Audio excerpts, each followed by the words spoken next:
and Community and Economic Development Committee. Let's start with the roll.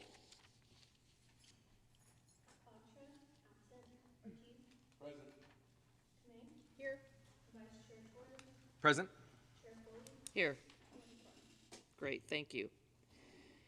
We have nothing on our work plan. We do have a consent calendar. Is there anyone here from the public to speak on the consent calendar? We have no public comment. Does anyone wish to pull anything from the consent? Is there a motion? Move approval. Second. Let's vote. That was okay. And good, because our presenter just showed up. Just a thing, we start on time. Start on time and end on time. The in-between is up to you all. Okay. The first report we have is the Development Services, Process Improvements, and Dashboard.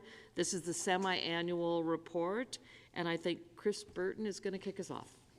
Thank you, Chair and committee members. Chris Burton, Director of Planning, Building Code Enforcement. Joined this afternoon by Alex Powell, my Chief of Staff in PBCE, who's often the workhorse behind a lot of the work we're doing around both performance measures and managing the department from an informed standpoint using data effectively. So as you may recall, my favorite slide, we're actually down to 41 dashboards. We'll talk about why and how each of these is becoming more complex the further into this we get. There's a tremendous amount of work that goes into this, but it's really critical and important work. A lot of the time people think that as we look at this data, it's really about, what do we see as far as managing the department. I will relay one story to you from this past week, which is actually Lisa Joyner, our chief building official, got an email from a member of the public who said, hey, I submitted my application. It says it's supposed to be processed in 4 days. I'm about a week out. What's going on? And actually sent a screenshot of the dashboard, which was great, right? So it's fulfilling its intended purpose, and it's providing customers and the public an opportunity to really understand our process at another level. So they can know that things are either slow or delayed or a problem. It also gives us a platform from which we can really think about how we continue to improve our process. Just to sort of start off, I want to talk a little bit about kind of the state of development overall. Obviously, this past week, we got welcome news in the reduction in interest rates. Obviously, that's only a portion of the conversation, and there's still, I'm sure many developers will tell you, a ways to go. And so we continue to sort of look at process improvements as a means of helping to sort of stimulate new growth and new development throughout the city. We are continuing to see a narrowing of our pipeline.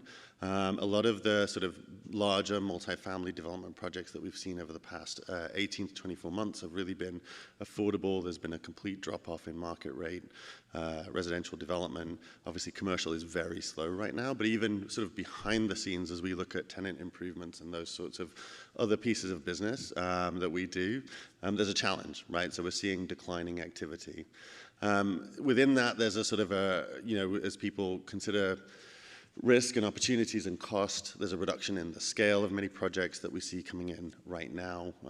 And so as an overall, that's allowing us to kind of manage our processes right now, I'd say. It gives us the opportunity to certainly catch up. You'll see in many of the dashboards we're at or above goal. But at the same time, it represents a number of unique opportunities or sort of challenges for PBCE, just given how much of our department is cost recovery. So it puts additional pressure. And so we'll continue to keep the committee and council apprised as we keep an eye on development. The first place we see it is in much of this data and these dashboards. So to dive in a little, I'm just going to pull out a couple of our key updates that we've made since we were last here. What you'll see is there's a number of dashboards where we've consolidated information. So previously our 30-day letter and 45-day letter dashboards were separate. Now they're together, so we can present that information in a unique and succinct way. What we've seen is that the work here is really stabilizing. We're really getting those comments out earlier. And so as a result, we're actually increasing our goal from 80% to 90%. So we're going to continue to push the envelope on that. I think, what we're generally seeing that's shifting is there's a couple of things. So one, Scale and complexity is a little bit different. So again, it allows us to sort of get through those comments quicker. But also, the subset of planners that we have in development review have all been in position that little bit longer. So they're establishing that institutional knowledge. They know sort of where to look for issues in projects, how to sort of better communicate with applicants. So we can provide much better comments up front. And so as a result, we see that review cycle number starting to decrease a little bit. Again, we're probably getting some benefit from the sort of the less complex projects that we're seeing, but we're certainly sort of getting, again, better comments out so people can respond more effectively, and that ultimately is what will speed up the process. On building performance, so this chart is our next available inspection. The critical thing I want you to see here is that chart spans across sort of the start of 2023 all the way to current. And where the arrow is, that's what we would typically see in a given year around sort of the past couple of months. So we always see a surge after 4th of July where we see more increased activity. Contractors and people doing projects are taking advantage of the better weather. We're currently not seeing that surge in this year. So again, as a representation of decreased activity out there in the sort of, not just in the sort of big development market, but in the at-home. So when you think about people that call for an inspection next day, it tends to be a lot of the smaller projects. So we're really not seeing that surge right now. It has allowed us to keep that number low. If you recall last year, we actually got quite far out on number of days to next inspection. Our staff did a tremendous job in kind of bringing that number down, and we continue to sort of, meet or try and get down to our goal of being able to get an inspection in 48 hours. We've been sort of hovering somewhere around 4 or 5 days since early this year, and it's really just maintained. So we do keep an eye throughout the pipeline so we can kind of keep in tune with that and understanding sort of where that's coming. But again, this is generally representative of the overall slowdown that we see. And then the last one that I'm going to talk about, so there's a lot that's sort of changed. When you think about the old sort of version of this slide is on the right, we've actually changed the way that we process new applications into the building permit process. We now have an entirely digital system. The reason there's that spike in the old chart is people used to have to come in and sort of wait or book an appointment in advance to submit a building permit application. So at one point we were sort of 90 plus days out on your ability to even get in the door.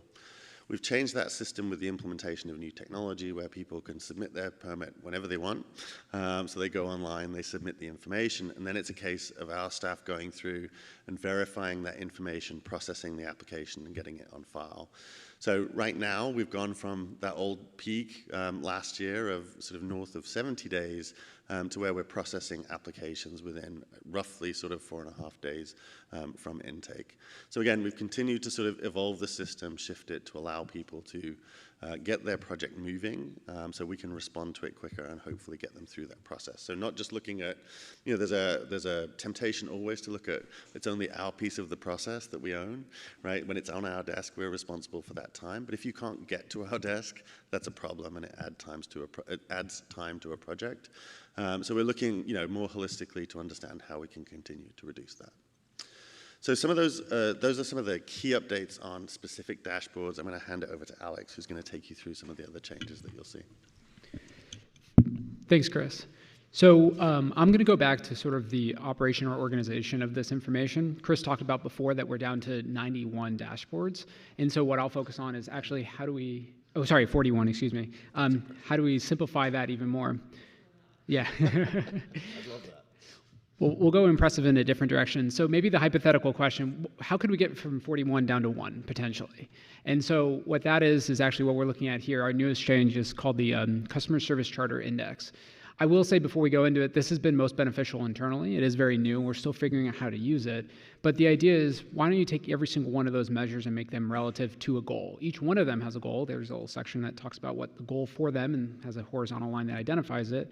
But this allows us to look really quickly and answer the question, how is the department or division or team doing overall, as opposed to having to look at an overwhelming number of dashboards on a single slide.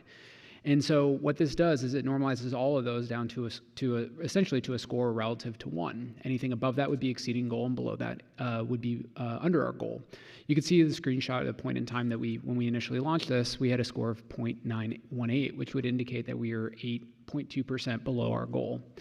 It's a huge simplification, and there's a lot more complexity to that. This is mostly intended for our internal analysis, and has thus far been incredibly helpful for us to understand maybe where we need to pay more attention to, understanding and analyzing our goals and if they make sense, and also thinking about what actual measures we have and think if those are the right ones for us.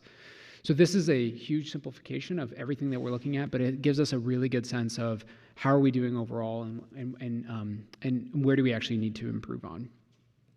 Another way that we've actually reduced the number of dashboards is by consolidating, simply moving them onto the same dashboard. This has made most sense where the consolidation of dashboards together help tell a deeper story and complement each other.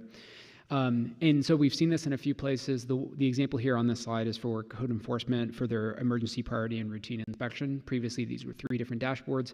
Just by using a little bit of color, we're able to sort of include them on the same one and sort of see how these relate to each other and how they're correlated, and where those impacts happen. So really simple for code. We've also done this for planning 30 and 45-day letters, and also the permit issuance dashboard that Chris just had up before. Another method that we've used to actually simplify the information, and this was actually a little bit of feedback from the committee from before, is how do we put the most pertinent information out there to customers for what they need? So we've come up with this new idea called the customer-centric dashboard. What this screenshot actually shows is actually a pull from the building permit services page. This is the main page that customers will go to when they're starting the building permit. And it aims to answer the question, how long is this going to take? How long is the city going to take on my permit application? And so instead of having 3 different dashboards or many places that that a customer would have to go to, they actually are able just to see 3 key pieces of information. How long from when I submit to when I'm going to hear back? How long is it going to take for comments to get back on my plan review? And how long is it going to take me to schedule an inspection?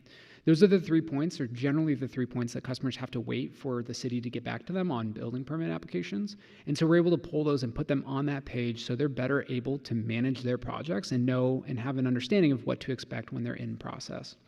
You could also see that they're also color-coded by whether or not we meet our goal, and I'd say in this case for the inspection, we're just over our goal by 1 day.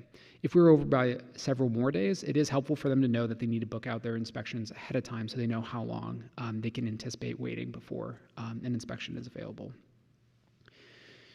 So the final simplification that we've done is sort of recognizing that we've gathered a lot of information over time, and that we've been tracking this since October 2022, and that sometimes the information isn't super relevant.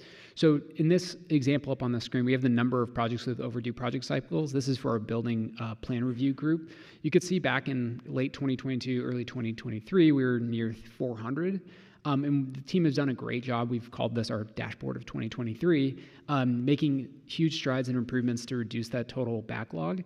But it would be more helpful, you could actually see a smaller subset of the data, maybe just the past 6 months, to see how we've been doing recently. So we've been able to create a way, what's called a timeline slicer. So you could actually change the time set on the dashboard itself, so you could see what's the trend been like maybe just for 2024, for just this year. So that animation or video on the screen shows what it would look like if you did just choose up to January 2nd to today, or to a recent date. So those are the improvements that we've made just to the dashboards to help get the information a little bit more digestible. We're going to talk about a couple other process improvements that the department's been working on, but first we'll be starting with a new addition to the department, which has included 2 new positions in the most recent budget cycle. The first is a development facilitation officer, and the second is housing navigator. These positions previously were located in other departments, the Office of Economic Development and Housing, respectively. And so both of these positions are really focused on supporting key projects through all stages of the entitlement permitting process. They focus on pre-application support, scoping the process, helping our customers understand maybe what the project is and what they would have to go through. They also do a ton of work in problem solving, issue escalation and coordination, being a single point of contact and communication, and managing timelines and schedules internally and coordinating with our customers for these key projects. So we're just now started to reposition how these positions work in our department. Really, a benefit of having them inside development services is that they could actually play a role in managing not just the projects, but also looking at it in the bigger pipeline of their work to help for a more efficient facilitation of the projects, given everything else that we have going on. The last piece, or the last section of improvements that we'll talk about, is related to the November 1st, 2023 rules memo that provided direction to the department on different improvements that we can make. On the slide, we see on the left-hand side previous improvements that we've presented to the committee before. Today, we're going to focus on 4 of the recently completed items, but there's also 5 more items that the department continues to work on in the future. So we'll focus on these recent completed items, and we'll start off with the item number 4 from the memo, which is customer feedback. We've issued, since the memo, we've issued or put out a new survey for customers to fill out that provide feedback on different aspects of our work, and also provide us qualitative feedback that we're able to analyze and follow up with customers if they feel comfortable with putting contact information. In addition to actually having the new feedback form out there, of course, we've published a new dashboard so we can actually share that information publicly per the direction of the memo. The next was items number 3 and 6B. This was soliciting input from the development community and evaluating the existing feedback. So when we were evaluating how we receive feedback, we realized that qualitative feedback has been most helpful. So what we did starting in June and continuing through July is actually doing a customer journey exercise with the development and construction roundtable, meeting that's hosted monthly with some of our key stakeholders to help inform us about sort of their experience through the process. So we split up into 4 different groups focusing on both the entitlement and post-entitlement permitting process, and talked about their perspective or their actions or sort of their mindset going through the process. Through that exercise in June, we identified 16 key themes that have helped guide us in sort of our own process improvement that we need to work on. July, we actually followed up with them and started diving deeper into these themes. Those themes including, at the July meeting, was collaboration, responsiveness, and interactive communication. We'll continue this in the future, both focusing on the improvements that we made and also understanding at a deeper level with the roundtable what improvements we can make in the future. So, for example, later this week, we'll be focusing on staff empowerment and how they can make decisions on their own. The final item from the memo is item number 6C, planning citation and regulations. So for our planning memos, we've made several improvements to help make this more clear. The first is actually just putting the feedback or the comments in sections, so clearly identifying what regulation this pertains to. The second, as you can see on the slide, is actually just putting a hyperlink so the customer can actually go to the specific section or to what the portion in the general plan that they need, that we're referencing. The third is using clear terminology like requirements and actually listing what those requirements are. The fourth is actually using those key terminologies and actually defining them as we're talking about them, so guidelines, not standards. And then the fifth is actually defining them in the memo itself, defining what a standard is versus a guideline, so our customers know when we're providing this feedback what is a standard that they must meet versus a guideline that sort of serves as a best practice. So those are the recent improvements that we made, and that is the end of our presentation. Thank you. That was really informative, and it looks like you've made a lot of progress in creating more transparency and efficiency for the department. I really like that you've moved the 2 staff people into planning because it makes sense that they would be there instead of in a different department. It just makes everything flow more efficiently. Do we have any members of the public who wish to speak? We have no public comment. Great, then let's start with Councilmember Ortiz. Thank you so much, Madam Chair. Thank you, Chris. Thank you, Alex, for your great work on this project. Obviously, permitting is something that is brought up to us at many meetings, especially in the public, especially with developers and business owners. So I appreciate the leadership on making sure that these projects are expedited for the greater public. I did just want to, raise a concern that, I've been hearing from small business owners in my district, many who are immigrant. So sometimes when you're an immigrant, especially an English language learner, it makes the whole process a lot more complex and just it's confusing. So many have expressed challenges in securing certain types of permits, such as conditional use permits, entertainment permits, which are vital to their operation, or they may be in the process for months, and this obviously impacts their money, the amount of time they're able to stay open. So I wanted to ask is if there's any ways for the department to expedite these permits to make the process more efficient. Yeah, thank you, Council Member. I think that's a really important question on a number of different points. So I'm going to try and sort of hit on them. So we completely agree, especially around language access, that we think that that's one of the biggest barriers to the permit process across the board, and it's something that we're continuing to strive to improve so that we can make not only the process more accessible to people who have English as a second language, but also that they can prepare for that process more effectively. Because the two things that generally make things go quicker, entitlement process, building permit process, is really preparation, right, and then enhanced communication through the process. If we could have everybody coming with a perfect application every time, we'd just approve them all. It'd be great. Most of the time, to Alex's point on how we're trying to improve our comment letters, there's a lot of regulatory framework. There's a lot of things that we're asking for. I'll tell you, with CUP specifically, for small businesses, it's generally two things. It's either they want to serve alcohol or sell alcohol, or they want to go past midnight, right? Mm-hmm. And so in those instances, the regulatory framework that we've established over years is sort of protecting the concerns of residents that live in the immediate area. So we ask for a lot of things. We ask about, crime reports and things in the area. We look for a site plan, things as basic as, the application package and the information you need. We ask for an operations plan to see sort of how you're going to help mitigate some of those issues that we know that there are concerns around. And often people are not prepared coming into that process. And when they do get into that process, they don't always understand those requirements. So, it's something that we're going to continue to strive towards, to both provide better access with language services in the department, but also language that's more accessible so people understand what it is that we're asking for. Ultimately, the process is, we try and reduce that process as much as we can. There's a front-end piece. It goes through a public hearing because, as a city, we've prioritized, that as a requirement. So it's bookended by things that just take time. So we're really trying to condense that piece in the middle. And again, it's really around that enhanced communication. So we'll continue to work on it. I think it's an area we see that there is sort of added improvement for it.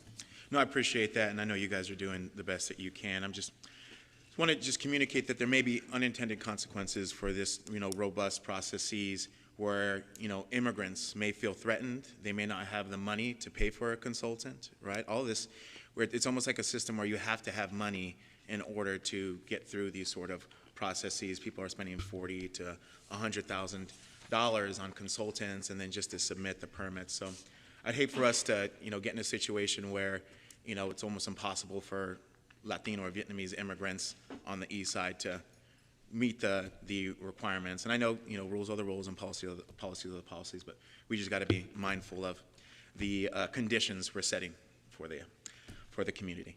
But thank you, and I'll continue to work with you as we identify more avenues to streamline that process. The next was, I think there was a slide that you had in regards to the development pipeline. I think there may have been downtown or not downtown. I know that, we just voted, or it may have been a month or two ago, when we voted on the downtown high-rise incentive. Has that triggered any development? Have we seen any sort of incoming projects from that vote? So we've yet to see any specific projects that were included on that list. I know there's a number of conversations that have gone on, not just with us, but with other departments as well, as people sort of take that into consideration and try and sort of move their projects forwards. Again, I think what we're seeing relative to interest rates in the market will help. I mean, it's all sort of pieces of the puzzle, but these things ultimately take time, and so as these projects sort of start to reposition and rethink, we'll see them come in, hopefully over the next few months. Okay, that's great. And I know that we're going to be another question. I know that we're going to be potentially expanding an incentive to all the urban villages. How are we going to make sure that, whatever incentive it is actually triggers development and isn't just something that, saves money for builders? How are we going to make sure, it's actually what is needed to get the cranes in the air? Yeah, and that is absolutely the right question, and one that, as a sort of multi-departmental team, we're constantly focused on. I think the key with the incentive programs is that we're focused on kind of some of those big ticket items that are really only triggered once you're sort of through the process, right? So many projects will move through entitlement. That process often is quite speculatory for developers, where they're like, okay, I can take an option on a land, I can set up for development, then I'm going to go do the work and try and line up the financing and the money to actually go build the project. When you get into a building permit, the level of expense and sort of commitment goes up. Once you get through that process, then you're on the hook for all of the fees that we're often talking about relative to the incentives, right? So that's the moment we know that kind of once you've moved through that process. So it doesn't really represent a cost savings earlier in the project. It's if the project goes, then it's a cost saving.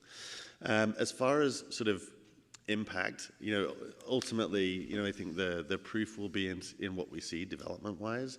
I'll tell you, through our peak in sort of around 2014, I think we did just north of 5,000 residential units in a year. Our average over time sits somewhere at around 3,000. Right now, we're below 1,500. Actually, we're below 1,000 over the course of a calendar year. So we've seen a significant decline. When you actually look at what those last 1,000 have been, it's all been affordable projects. We're seeing no movement on market rate development right now, which even though the economic conditions are difficult, I think it's the specifics of, the region and San Jose specifically that makes it extra difficult. So when, the financing environment is difficult, it's even harder to build here. So really the proof will be in how much we see and how quickly we see it. Okay, the proof is in the pudding, as they say. Okay, well, I'll be looking for that vote, and definitely, as I mentioned, I want to make sure that whatever we do, we're doing based on facts, and that will actually trigger the development, because, anybody's going to be like, yeah, sure, you saved me money. Yeah, that's going to help me develop, and then no projects are submitted. So I just wanted to make sure we're being mindful on that. Thank you so much. It seems like that happens all the time. Oh, yeah, we're ready to break ground, and then they're truly not ready to break ground. Vice Mayor Kamei. Thank you so much. I had a question about your slide 15 on your presentation. I'm just wondering, is that what an applicant would see in their comment letter? Yes, thank you for the question. Yeah, that's a screenshot from an actual comment letter that was using the sort of the new template and tactics. Okay, and with all of the different items there, I thought it was very good, and I was just curious as to this is what they would actually see. Great. And then, kind of piggybacking on my colleague, Councilmember Ortiz, especially for smaller projects or, projects that are not going through a huge process or who have a consultant, I was just wondering if staff can provide a complete template for us to take a look at some point to get a better understanding as to, we know that on the larger projects, and you've got someone who is very savvy on putting you through the process, that can be done. But, when it's a smaller project or a project that someone is thinking about, that they want to invest in, what are the steps that you go through? It might be helpful, especially for those who may be, don't have the resources, like a big project, to be able to take a look at. And I think that we can better understand the experience of an applicant. I haven't done any projects, so I can only imagine, but I think it's something that would be helpful so that when potential applicants ask us, like, hey, do you have something about the process? Then it'd be easy to point to what that would be. Yeah, thanks, Councilmember. Certainly something we can bring back, probably with the next update. We could kind of give you more insight into that. I would say it takes a village. It's something that we do in combination with partners across the city, whether it's the Office of Economic Development or Housing or others. Certainly council offices get involved in that space as well. on how we sort of best set people up for success. I completely agree, especially for smaller projects and smaller applicants, small businesses, giving them as much information up front and as much sort of access to that information is critical to their sort of pathway to success. But we can certainly bring back more information on that. That would be great, because I think that, at the end of the day, even for someone who is thinking about this, it would be very helpful to say, hey, this is sort of the template of what needs to happen before you, submit or whatever. And then, especially if you've never done it before, it sort of could be very discouraging because you just don't know. and you may not hire someone to help you along. Those who've gone through the process obviously have a lot of knowledge, but, it's trying to bring others into the fold as well. So I think that that would be very helpful. And with that, I would move the acceptance of the report. Second. Thank you. Anything else, Vice Mayor?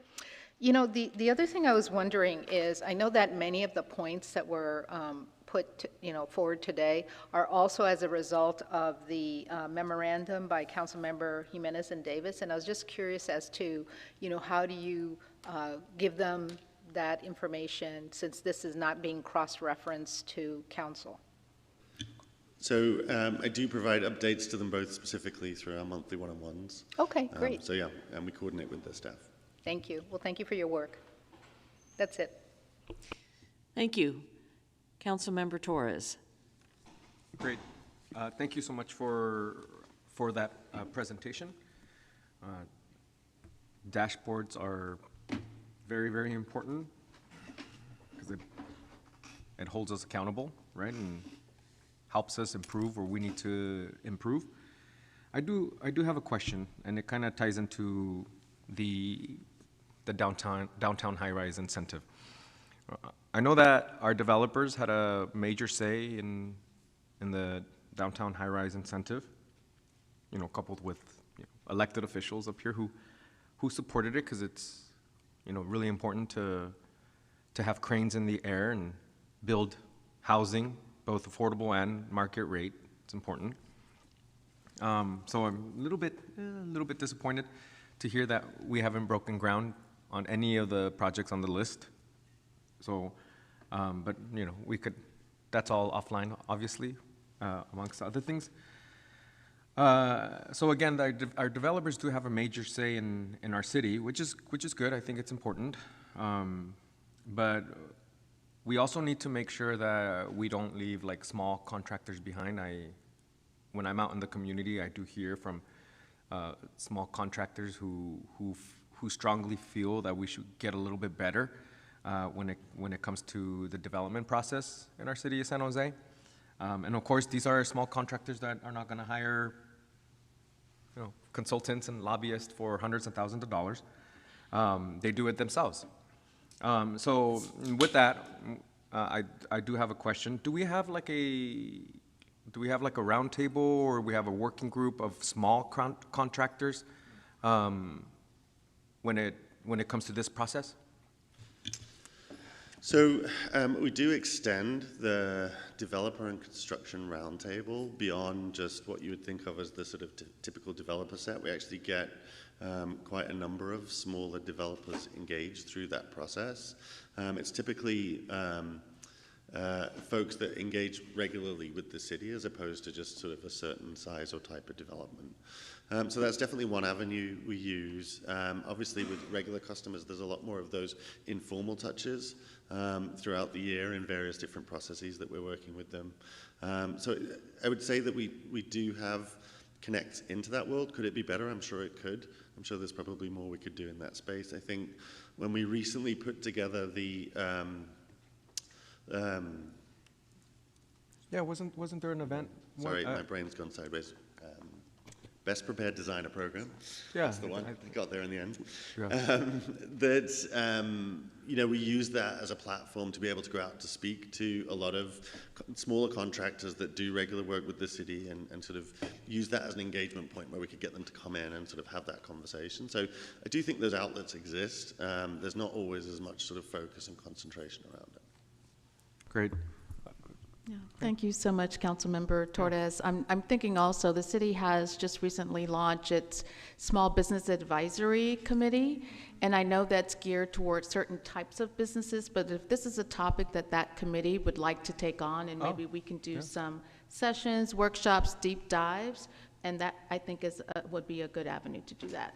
So just wanted to throw that out there. Oh, great, yeah, and I believe Councilmember Ortiz, and I was going to call you Councilmember Torres, and get Vice Mayor Kamei on this, so that's good. I was at an event on Friday that I kept getting called Councilmember Ortiz. I was just like, oh, okay. I'm honored. Yeah, I'm very honored. Okay, well, that's good. The other one before I yield my time, maybe that could be offline. It's an ADU question, so that could definitely be offline. So, all right, thank you. Thank you. Let's vote.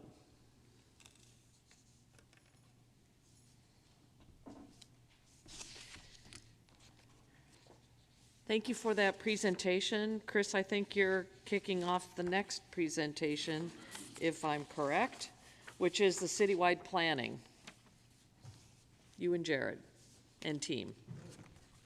The brain trust, as we like to refer to them. So yes, again, sort of running parallel to our development services update, we do an ongoing citywide planning activities update. We are going to sort of talk a little bit more broader about this team and their work today. So I'm just going to hand it straight over to Martina, Ruth, and Jared. Thanks, Chris. Jared Ferguson, Principal Planner with Planning, Building, and Code Enforcement, here with Martina Davis, Division Manager, and Ruth Cueto, Principal Planner. So as Chris said, we're here to talk to you today about our citywide team status report. So first, just kind of an overview of our team. So we're the long-range planning team within the planning division. We're responsible for the city's general plan, maintenance and updates. We have a housing team that's responsible for producing our housing element and implementing the various strategies and programs within it. We are responsible for maintaining the city's zoning ordinance and policies related to that. We have teams that work on our urban village planning work and our station area planning. We're responsible for planning's data and analytics. So we produce reports on a 5-year forecast for development. We update our housing element annual report to produce our annual housing numbers. We also handle any special projects that come in relating to planning work. And we also house our destination home planner that is a grant-funded position that approves 100% affordable or reviews 100% affordable projects. So we have a team of 19 staff currently, and we're fully staffed outside of the vacant deputy director position. So we have a team, but we have a lot of work to do. So kind of in that vein, we were thinking about our work plan over this summer. And, typically in our work plan, which is part of the charter that Chris was talking about in the last presentation, and typically in our work plan, we would look 1 to 2 years ahead at kind of the work we were currently working on and what work we had planned. And so I think coming from producing our latest housing element and the amount of work that it involved, wanting to be well prepared for the next one, so we have to do one every 8 years, we wanted to take a little bit of a longer view of our work plan. And so in being prepared for that next housing element, we want to do it in plenty of time before the deadline. So we anticipate that process taking about 3 years' time. And so completing in 2030. And so kind of backtracking from there, in preparation for that housing element, we anticipate needing to increase our housing capacity within our general plan, which will involve updating our housing capacity, which will involve, a general plan 4-year review, so kind of a major review of our general plan. And there could be other elements that we'd want to look at as a part of that. So again, another kind of 2 to 3 year process. And really that kind of takes us to the present time where we're currently working on 3 other elements of our general plan, what we're calling the tri-element update. So our safety element, our open space element, and environmental justice, which is a new element. So as I mentioned, we have our PBCE customer service charter. The citywide team has a work plan on that charter. And typically we had done that work plan estimating an FTE average time spent of an employee on an individual work item. And in doing this kind of update to look at the 7-year horizon rather than a shorter term window, we've also moved to estimating our time in hours to really shift to more of a consultant model to better show kind of the time and expense related to the work that we're doing, to be better able to show you what kind of the costs associated with our time and projects are. So we've updated our work plan to represent this 7-year work plan, and also to show the work necessary to get us to that 7th cycle housing element. And then we've also separated the work into 2 buckets that we're calling state mandated, and this is really work that we're required to do through state law, so our housing element update and kind of the related work with that, so the major update to the general plan. So a lot of our work is kind of a lot of our work capacity is kind of spoken for in the coming years due to this required work. And then also we have city priorities. This is other work that's also important, but was directed by council. Could be other ongoing work items, working with the IGR team on state laws, other data analytics. So it's important work, but a little bit more flexible in terms of our ability to move and shift around if other work comes up. And I'll pass it to Martina to talk more about our dashboard. So here is a preview of what our dashboard will be looking like shortly. This is not quite live yet. We're still putting on some finishing touches here. So you'll see on the left is our active workload. So current active monthly workload, as well as our capacity throughout the fiscal year. And so then you'll see the hours required to complete the active projects versus the hours that we have. So we're estimating about 1,600 productive hours a year and 1,800 hours of work we've committed ourselves to. So actually we are currently showing ourselves to be a little bit overcommitted throughout this fiscal year, which very likely may be true. So that does mean some of the work may end up sliding at least partially into the next fiscal year. Fiscal year. On the right, you'll see our future workload all the way out through fiscal year 3031. I can't even believe it. And we're showing about 1,900 hours a year we have productive to complete this workload. So let's get a closer look at that. So again, here's that workload in the future through the next fiscal year. You'll see the state mandated items are pink. And a lot of them this current fiscal year, you see a lot of pink. A lot of those are housing element commitments that we've made. The state really wants to see a lot of progress in our housing element soon. So when we adopted that housing element, we adopted a lot of action items that need to take place shortly. And then you'll see the pink starting to go up again when we have the 4-year review and start working on that next housing element. So I'll note here, something that's interesting to note is that this workload estimate, it is based on our current staffing. So our current 19 staff members, which is fully staffed. We have no vacancies right now. So if we were to have vacancies, that would bring that little dotted line at the top down, because that is our capacity going down. Another thing to note is our revenue projections really are not showing us being able to sustain this staffing based on our current revenue structure. I did a quick calculation of the 19,000 hours we have a year, about 7,000 hours are funded by the general fund. The rest comes from revenue funding. So the citywide planning fee is the majority of our funding on our team. And a little bit more deep dive into what we're doing in these years. So you'll see again, as I mentioned, a lot of housing element action items. On the bottom is those 3 core major projects and major initiatives we have to get done to bring us through that next housing element. And then you'll see the mandatory items do generally start going down in the state mandated items start going down in the next years, although that next cycle housing element really will bring that workload up. So to give you another sense, right, so through this fiscal year, we're already 109% committed to work.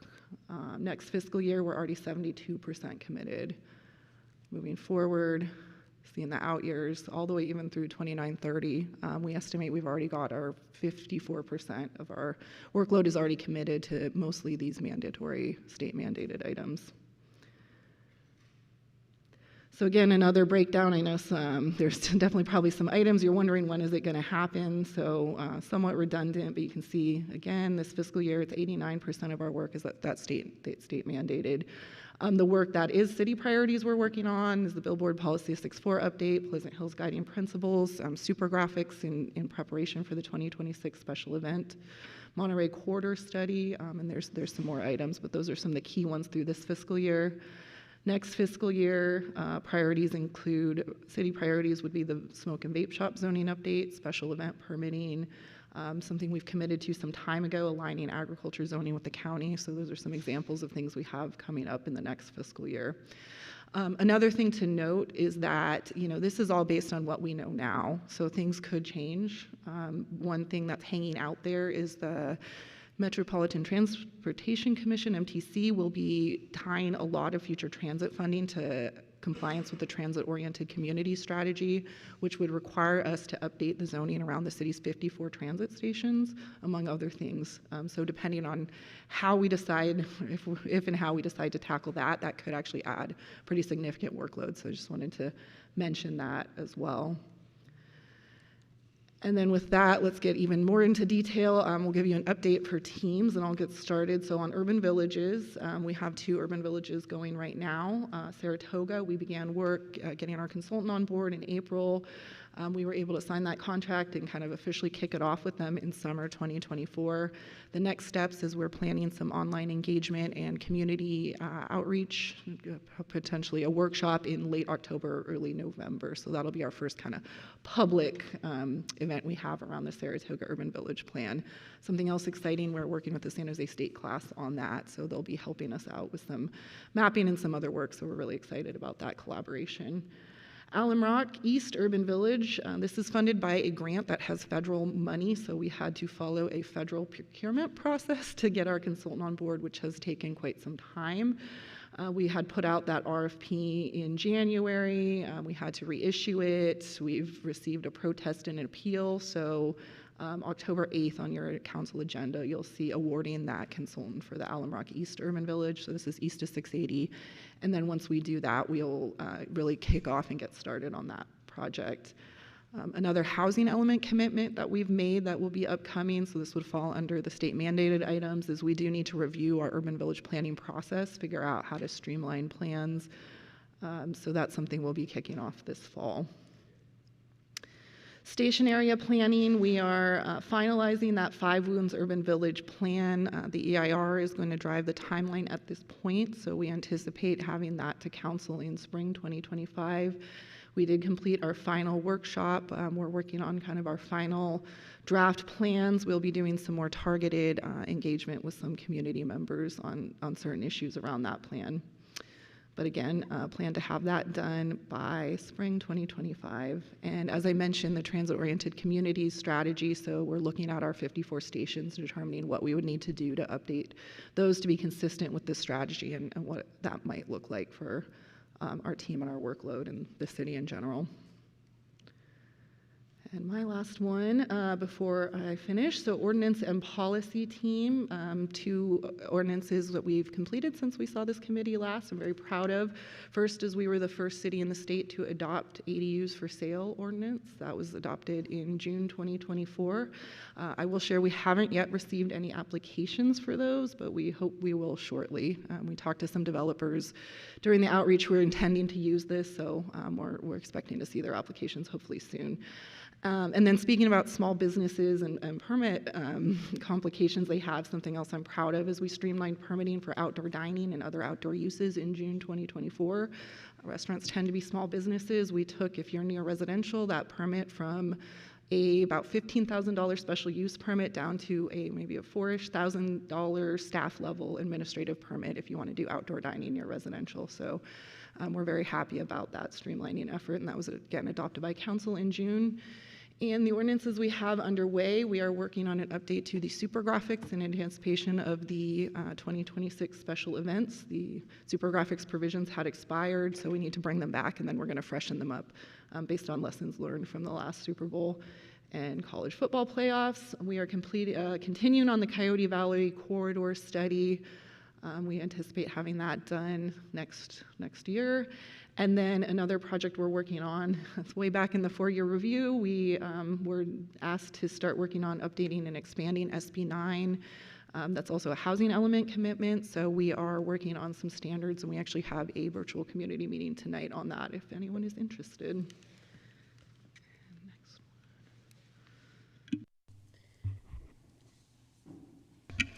Great. Some updates on the general plan team.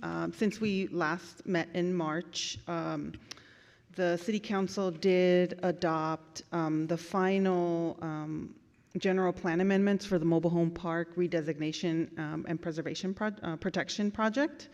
And then this fall, we are processing one privately initiated general plan amendment and a city-initiated general plan amendment. One will come to City Council in October and the other in December. And as mentioned earlier and in the staff memo, the team is also working on the tri-element update, which includes looking at updates to the safety and open space element and creating a new environmental justice element. For the Citywide Special Projects team, they're continuing to work on the alignment with zoning and general plan. Approximately 12,000 properties were identified to be rezoned. Since the March CED update, 67 of them have been completed. We have roughly 4,600 remaining, and another 400 properties will come to City Council at the end of the year in December. And our goal is to complete all of this work, the rezoning and realignment, by June of next year.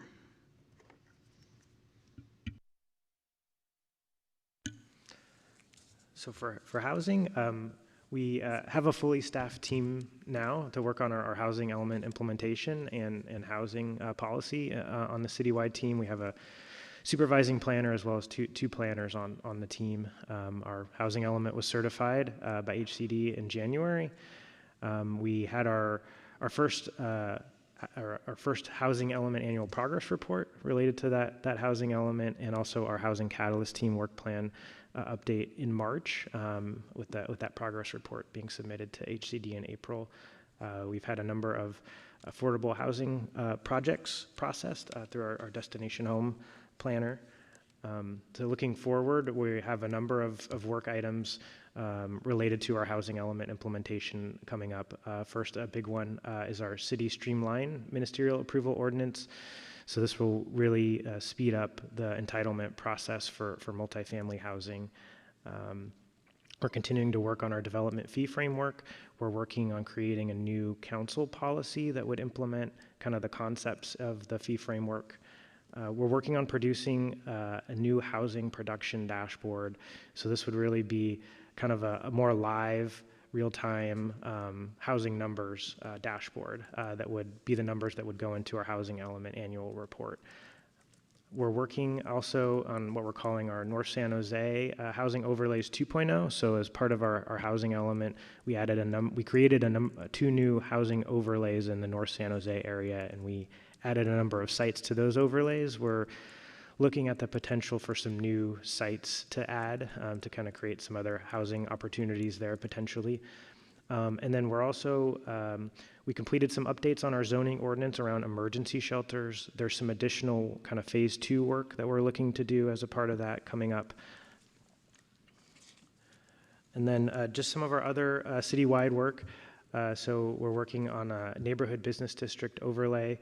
This has been our work plan for a while. So looking at 3 of our NBDs, Japantown, Willow Glen, and 13th Street. This came from our previous 4-year review, so work related to that. We're also, as I mentioned before, working on the Pleasant Hills guiding principles process. So we held 3 sets of workshops starting from last February, both in person and online, and coming to council on October 8th. We're working on a new technical consultant master agreement, and also continuing our ongoing work around state legislation and tracking and lobbying, which is always occurring and never ending. So with that, that concludes our presentation. Thanks. Thank you. There's a lot of information there. Do we have any members of the public who wish to speak? No public comment. Then I'll turn to council. Vice Mayor Kamei. Thank you, Chair. Thank you for the status report. I was curious, on the 17th staff, do you include the destination home planner as part of the 19, or is that like separate? She's part of the 19. Okay. And then, you know, given that you're overcommitted on your slide number 6, you know, I was just wondering, when you have 89 that's, you know, mandated, well, I'm saying it's mandated, and 20% that's, you know, council-driven, what gives? Like, how do you choose? Are we more important? Is the state more important, you know? Or how do you, because you know you're overcommitted, right? So you got to choose. I think it's a constant balancing act. I mean, we're always trying to complete those items that we've committed to doing. I think generally on some of those bigger mandated items, those tend to take priority because usually there's legal requirements and ramifications if we don't complete those work items. So. Yeah, so we take a back seat, huh? Okay. No, I wouldn't say that. I wouldn't say that. I wouldn't say that out loud, but I just did. But, you know, it just, to me, to me, it's indicative of, you know, we all know that there are ebbs and flows, right? And, you know, the fact that you're able to get a staff position that's destination home, I think is important. I know that perhaps we need to be a little bit creative on how do we fund a position, right? I know that in the past, the San Francisco Foundation has provided a fellow to the housing department. Maybe we need a fellow planner or something, because I think that obviously there's a lot of work, right? And I know that the state mandated, you know, I mean, you know, you have to do that, right? But as I looked at your chart in terms of what's committed and what's not committed, it seems to me we know that the housing element action items need to be done. Is there a way to front load some of that, perhaps with an additional position through, you know, a fellowship or something? I mean, I'm just thinking that we know that development is going to come again, right? I mean, it just happens in ebbs and flow, feast or famine. And so I just am trying to figure out, are we able to borrow somebody to smooth out the peaks and the valleys? Because I think that if we don't start thinking about it, then you're going to find yourself in that same cycle when things start to get busy. Anyway, I just know that it's really, really tough. I know you do a great job in terms of with the resources you have, and that because you are funded by the fees, it becomes very, very difficult because you can't hire anyone beyond that. But, you know, adding one position, two positions that perhaps can be funded through a different source might be something to take a look at, because I really, having gone through the housing element this last year, it'd be really nice to, you know, get a lot of the stuff front-loaded, if possible, so that we don't end up in a similar position. Yeah, thank you, Vice Mayor. I think a couple of important points there. So one, certainly we don't put you last.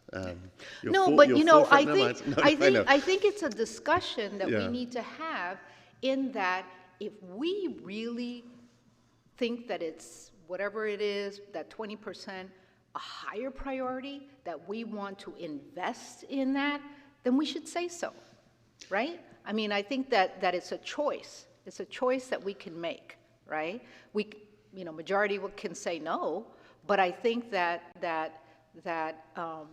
you know, if we don't ever have that discussion, then you're going to be overcommitted for a very long time. Yeah, and I would completely agree. And what I would say is when we get under pressure, when we know we're overcommitted, and again, we're overcommitted and it's not even October, we know there'll be other things this year that will even push those bounds even further. And the thing that we'll tend to give is always time, right? Is that not to say that these things aren't a priority, they all are. It's just when we actually get to them. And so some of that will likely slip into the next year. So when we're already 70-80% already committed in the next fiscal year, like we're just seeing more of that work getting pushed to that time frame as well. But you're absolutely right. And so part of what we're trying to do is give you more transparency into what it would take to move those priorities. So instead of, we're actually trying to get away from positions. Positions are great. We love positions, as many as we can get. But the key is these are all distinct projects, right? And we need to scope them correctly. We need to scope the sort of work allocation and resource allocation correctly, because the sort of the vast majority of the funds going towards citywide planning right now are coming, as you say, through the fee program. So as we see declining activity, there's less resource available. That's not just consultant dollars, that's staff dollars as well.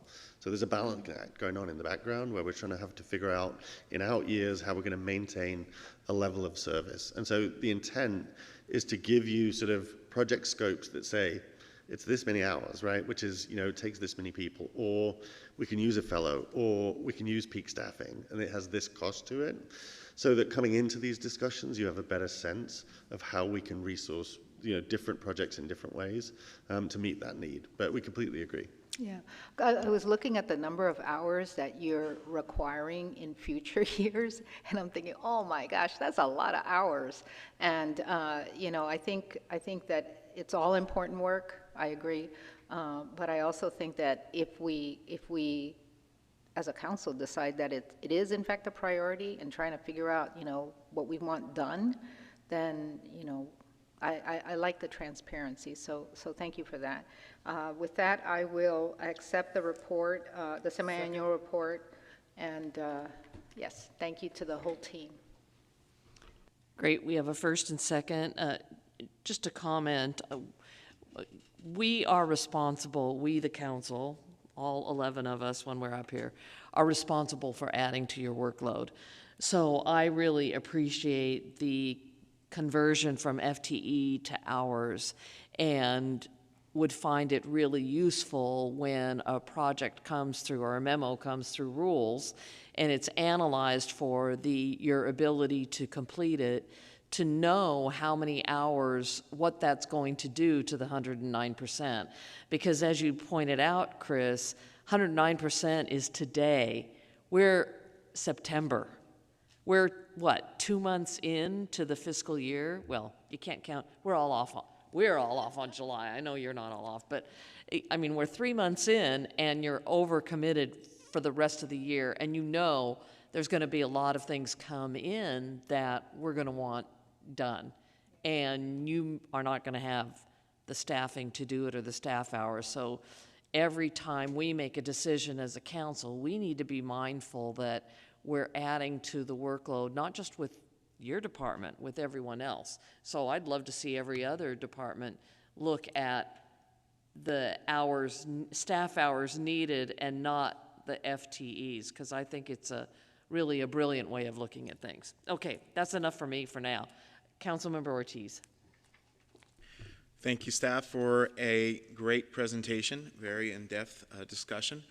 So I heard, I read in one of the many slides that there is some opposition to the Alum Rock East Urban Village.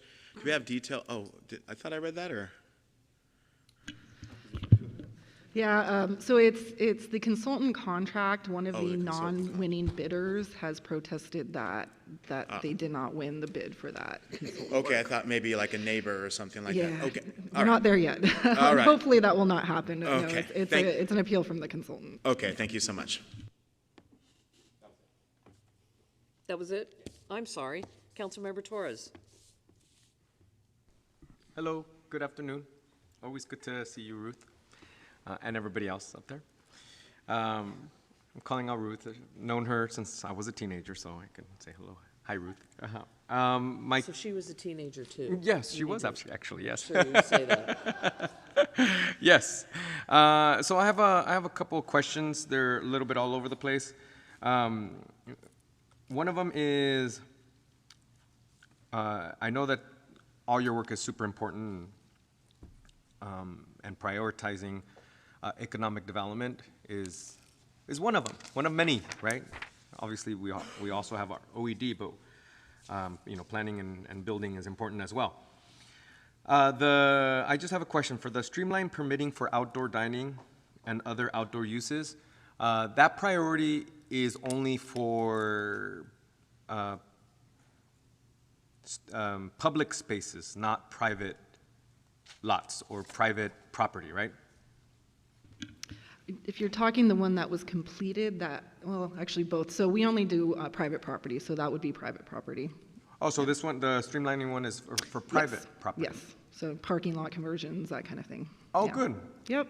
Okay, good. Yeah, that's, I know that's super important for businesses outside of downtown San Jose, because I know, I'm sure some of, my colleagues here have businesses who wanted to expand their, quote unquote, al fresco, right, onto private property. So thank you for that. The other one is, our ADU, now I can ask it.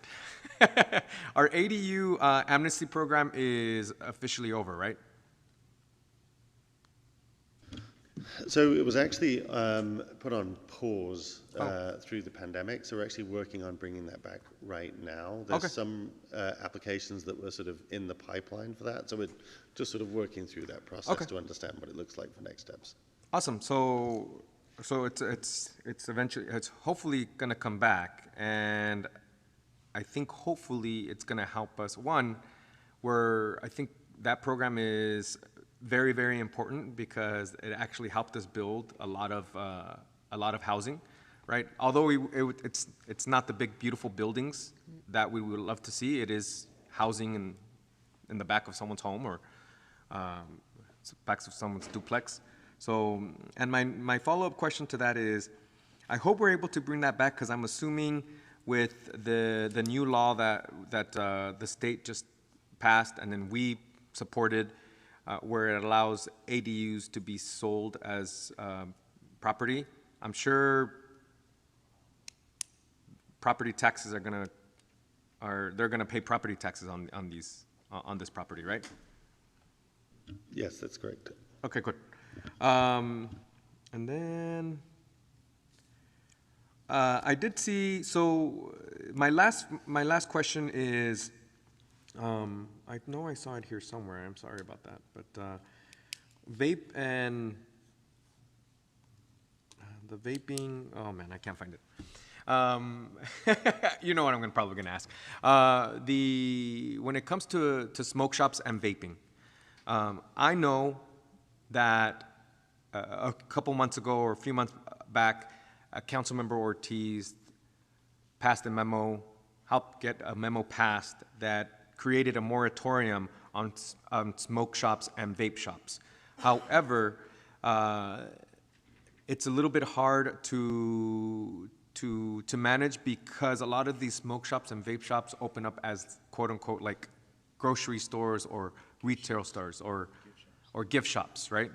So how can we, what we're talking about in this presentation is gonna help what's happening right now? That's correct. So the work item, and again, this is a conversation that we had with Code around sort of the tobacco retail license and how we enforce on that. The action coming out of that was to sort of help give us more parameters with which to enforce, but that work falls to this team to actually then go in and make the policy changes to support it. And essentially, to your point, Councilmember, currently the definitions don't cover what's out there, so we need to create a use category in the zoning code that then allows us to enforce new regulations around Okay. it. Now, I would just sort of venture that is one of those kind of great examples of an item that comes through, which is perfectly appropriate and a really great work item for us to go and work on. But it comes through a council discussion any given Tuesday, and it gets added to this stack, right? It goes into that sort of the capacity projections, and then we're trying to sort of account for that throughout the year as more things come up. Okay, no, thank you for that. I definitely definitely think that should be a priority. So however we can help, please let us know. There's been 2 smoke shops or vape shops that have been wanting to open up in downtown San Jose, just walking distance from it. You already know the full details about that, because myself and community members and other business leaders have been fighting that, right? And so, you know, we can no longer have vape and smoke shops opening up, not only in our downtown, but I know that Councilmember Ortiz and the community also fought a vape shop and a smoke shop right across the street from James Lick High School, and they shouldn't be opening up in general in the city of San Jose. So, all right. Thank you. That's it for me.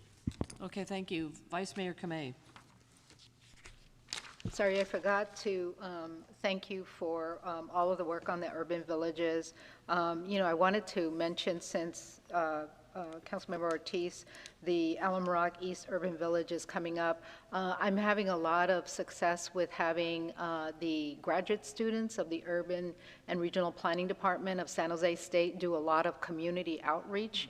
So that may be something that you may want to use. But I wanted to thank the staff, you know, because many of the students get all enthusiastic and certainly are very excited to work with the city. And I know it takes part of your time as well. So I just wanted to say thank you, because, you know, potentially it could continue to be a pipeline when we need students. So thank you very much for that. Thank you. I have a couple questions.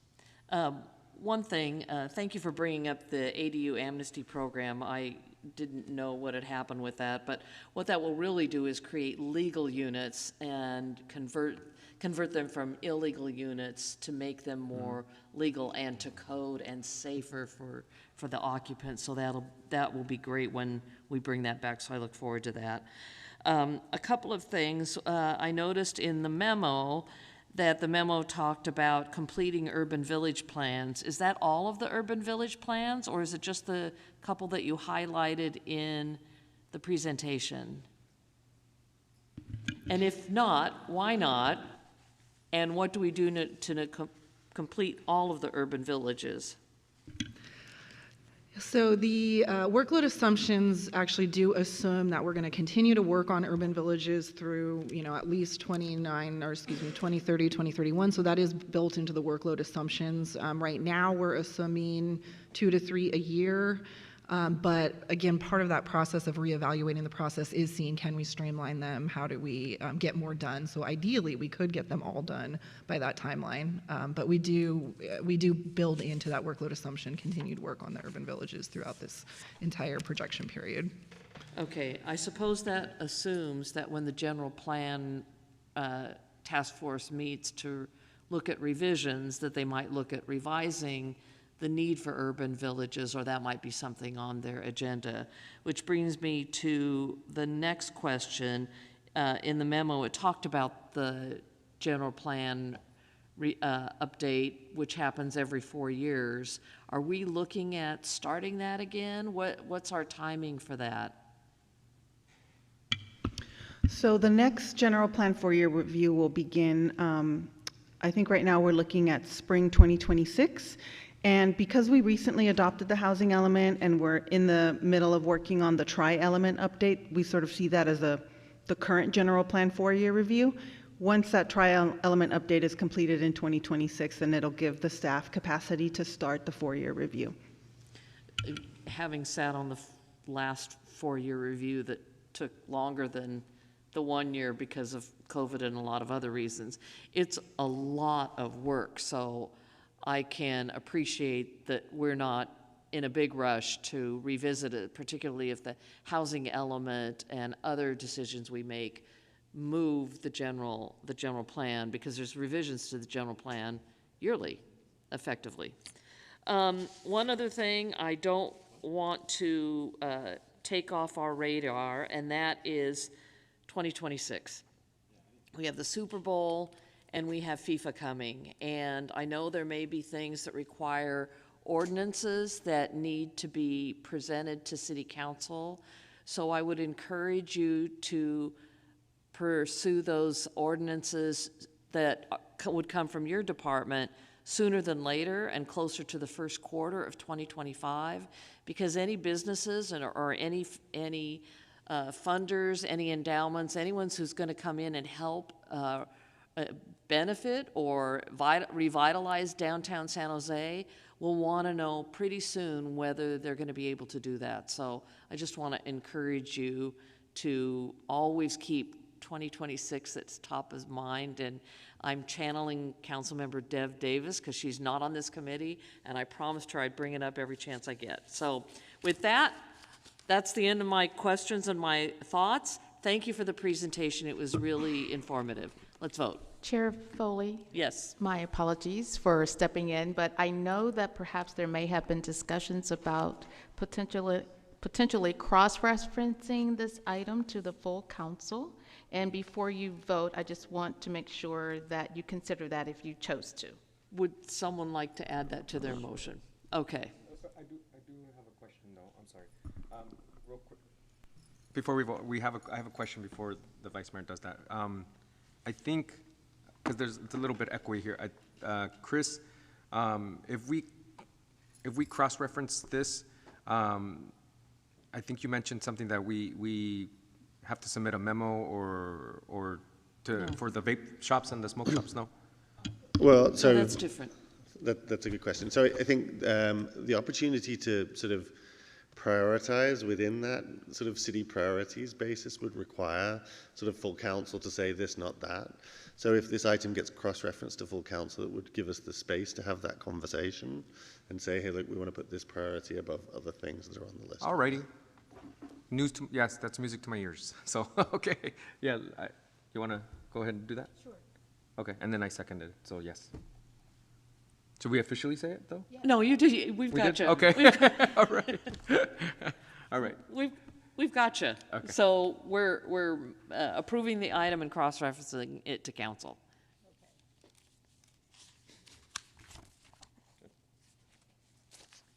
Okay. Next item is the Team San Jose semi-annual status report.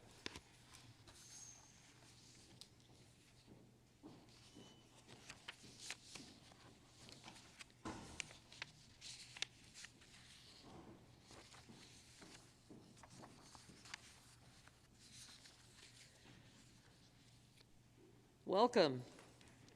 John, are you leading this off? Yes, I will. Actually, I believe Carrie is going to lead us off. Okay. Carrie, welcome your whole team to Team San Jose. Testing. Okay, it's on. Good afternoon, and it's wonderful to be here today. My name is Carrie Adams-Hapner. I am the Assistant Director of the Office of Economic Development and Cultural Affairs. We're here today with Team San Jose's staff leadership team. We have John LaFortune, the CEO, Ehab Sabri, the CFO, Vice President Ben Roschke, Vice President of Sales, Matthew Martinucci, and Vice President of Marketing and Destination Marketing, Laura Shamaluski, to my left. And we're going to be joined at 3 o'clock by our Budget Director, Jim Shannon. He's in another meeting, and he'll be coming down. We do have a slide that he'll be presenting, so if we get to that slide before he's arrived, he's going to present on it when he does arrive. Okay. So the purpose of today's report is to provide the semi-annual update on the performance and sales and marketing activities of Team San Jose. Per the amendments to the 2 contracts of Team San Jose, we're also going to be presenting and reporting out on new areas of their scope of services, including the regional marketing collaboration and local business engagement initiatives.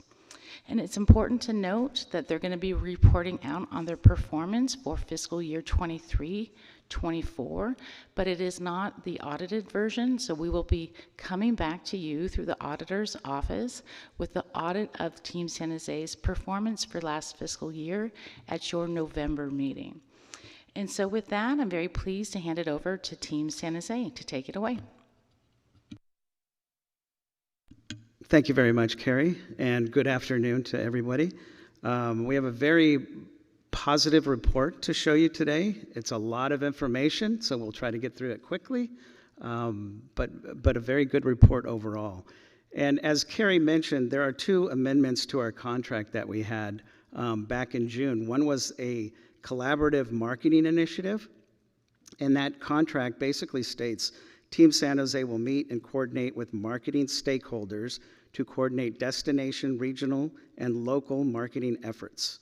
And we're to meet once a quarter. We actually were so excited about this. We were going on our 3rd meeting in the first quarter.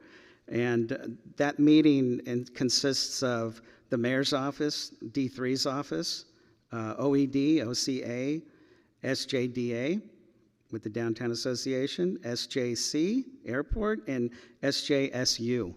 So we got a great group there, and we've already initiated and worked a lot on sharing a lot of our marketing assets and databases. We're coming up with an editorial calendar for collaborating on promotions and when. And our first big one is also going to be for the holiday season. So you're going to see that and a lot of collaborative marketing from this group. And moving forward, we're also going to be looking at sharing branding, collateral, imagery, strategy. So I'm really excited about this group moving forward, and hope to share more great news for you in the future on it. The second amendment to our contract that you'll see is TSJ outreach to the local businesses. And we're supposed to do that twice a year and with our new contract, and we had our first one September 17th, and we launched that. It was our biannual Summit for Hospitality, also known as BASH. And we had at the convention center 100 attendees with the mayor opening up, and it was really just fantastic. And we were able to update, what TSJ does, Team San Jose does, the hospitality industry outlook, the convention center outlook, and the way these small businesses can really utilize and leverage Team San Jose to help them. And the next one we're going to have is going to be right before NVIDIA in March. So we'll have that, and you'll be all invited for that too. The last thing to report on here is 2026. And you had mentioned there was a friendly amendment from Councilmember Foley back in June about 2026, and for TSJ to discuss their involvement in 2026 as the year goes through. And so far what we have is we were asked to present a paid media plan for a stay and play campaign within the city. And we presented that to the city team, who is the city is leading the 2026 initiative. We presented it to the Sports Authority, the Sharks, the Earthquakes, and the city staff.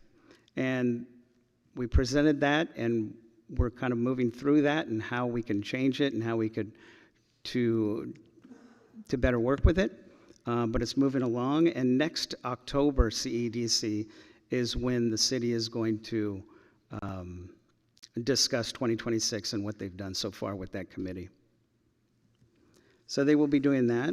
And before we get into the 23 and 24 performance results, which are positive, I thank you I spoke to many of you on the panel here today, and I appreciate your time with that.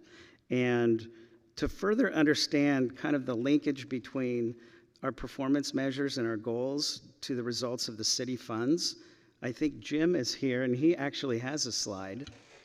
Jim has not arrived yet, so he's going to get here probably just after 3 o'clock. So we'll come back to his slide once he arrives. Okay.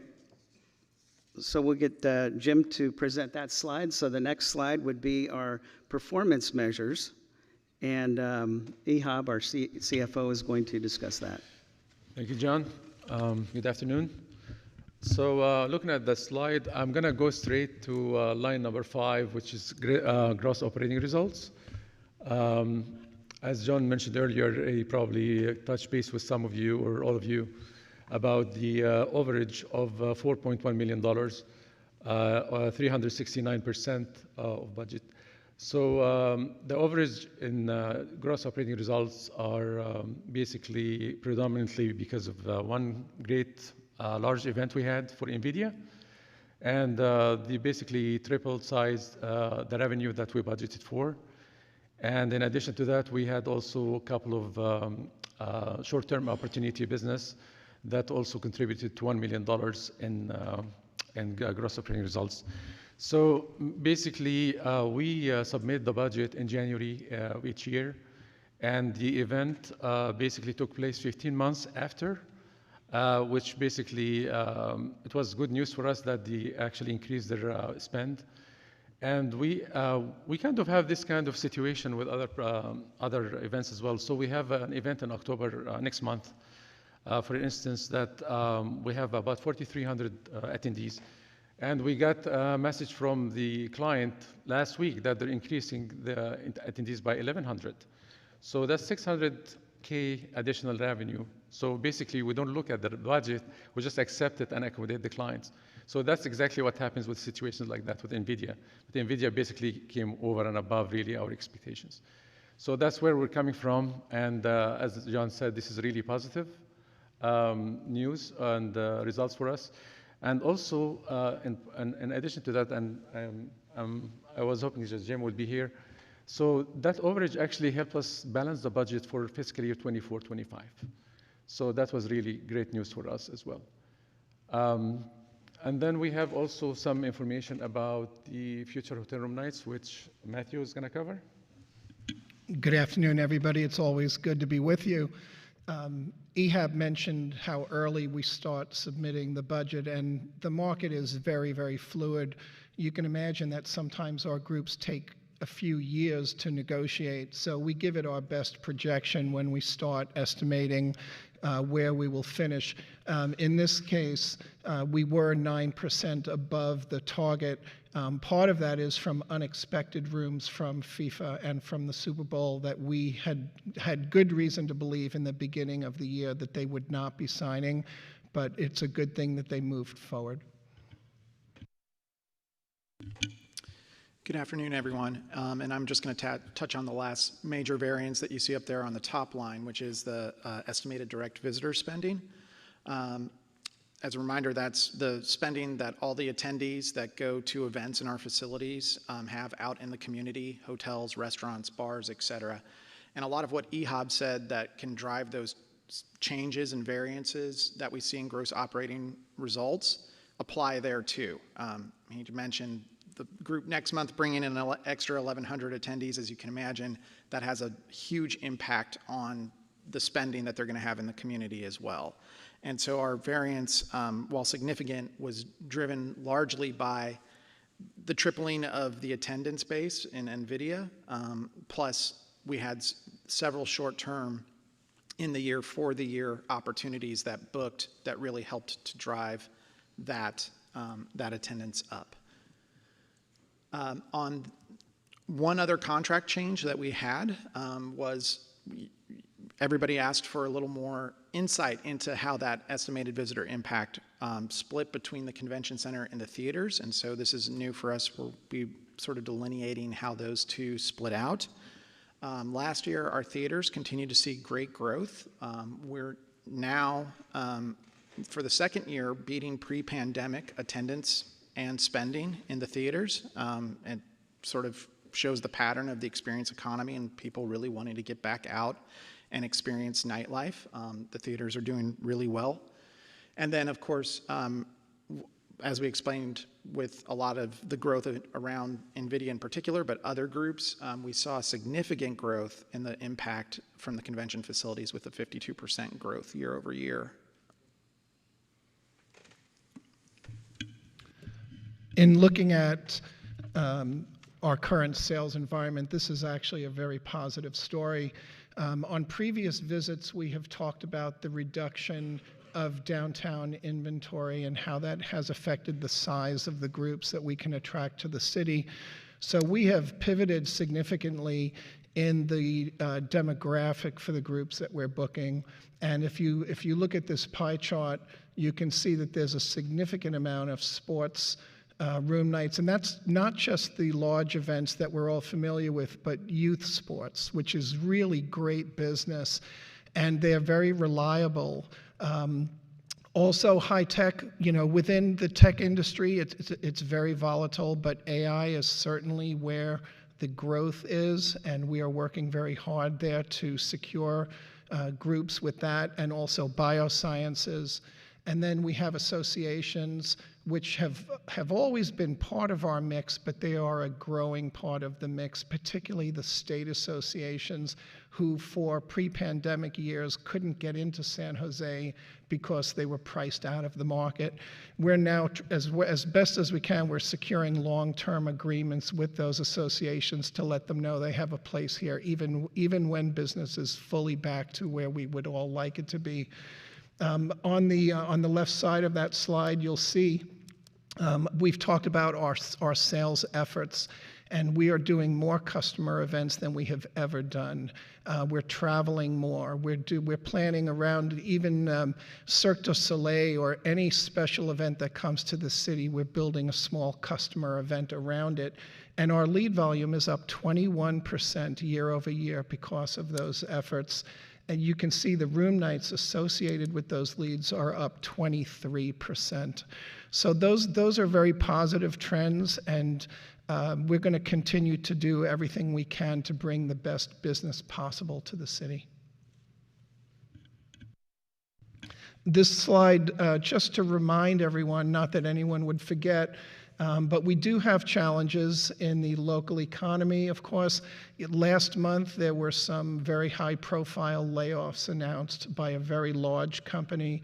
That very large company had a conference that should have taken place this month in the convention center. And unfortunately, the day after they announced those layoffs, they canceled that event.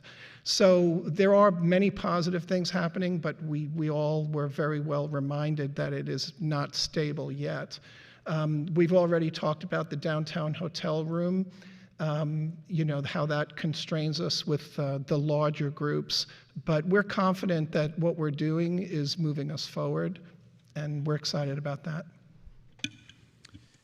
And I think with Jim here, we'll back up a little bit and let him do the target setting considerations before we get into the 24-25 goals. Awesome. Thank you, Ben. Hello, committee members. Jim Shannon, City's Budget Director. Thank you for accommodating. Sorry, I was a little bit tardy. I just wanted to take a couple minutes just to talk through what we're thinking about as the administration when we set the annual performance targets. Team San Jose does propose them, but it's on the administration to recommend them to you all, which comes forward as a manager's budget addendum as part of the budget process. And so what we strive for is to make sure that the performance targets that the council adopts should represent feasible markers of good performance, but within expected market conditions. So we can't overpromise the world when it's not feasible to implement. And it's sort of influenced also by the fact that a lot of the performance targets that we look at also impact the allocation of budgetary resources within the Convention and Cultural Affairs Fund. And so you'll recall that's the fund that we use to support Team San Jose operations.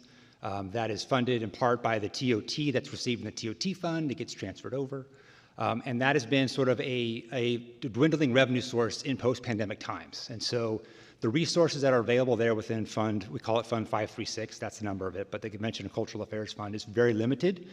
And so we need to make sure that whatever we're doing performance-wise is appropriate given market conditions, also budgetary prudent, to make sure that we're not putting the fund in an upside-down situation or possibly even negative. And so those are the things that we think about. It's also sort of challenging because as probably they mentioned earlier, where we are in the budget process often doesn't quite align with when especially the larger groups are committing, not only committing, but then they may come back later on and sort of up their commitment in terms of food and beverage or whatever other services they provide. So, we don't want to sort of, have overly pessimistic performance measures, nor do we want to have overly optimistic. One, we want to make sure that we're challenging Team San Jose to meet those performance targets, but we also need to be mindful about the budgetary implications of having too aggressive of the targets, because it impacts the way their operating budget is and then the support required by Fund 536. So those are just some colors about how we think about the performance measure process. Thank you, Jim.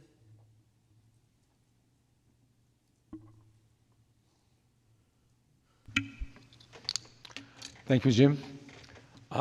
So on this slide, we're going to look at, again, gross operating results. It's the fourth line from the top. So we actually budgeted about $2 million compared to last year, a fiscal year of 5.6.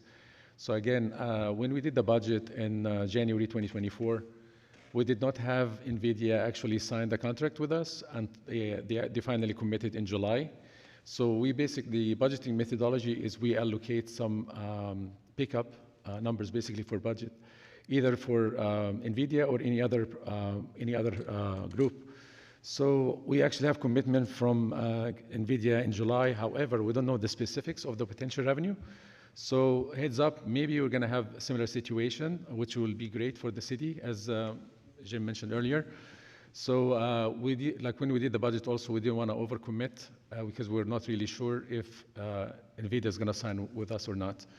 So that's why you see that variance, 64% year over year. And then we're going to cover the future hotel room nights. Matthew will cover that as well. Thank you, Ehab. With regard to the future hotel room nights, on the surface there, you see a 4% decrease. But when you remove those rooms from FIFA and Super Bowl that turned earlier than projected, it's actually about a 7.5% increase year over year.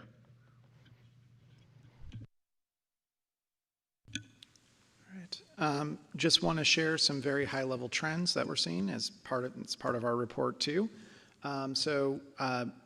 Some really positive news so far in calendar 2024. We've seen the hotel market really recovering quickly.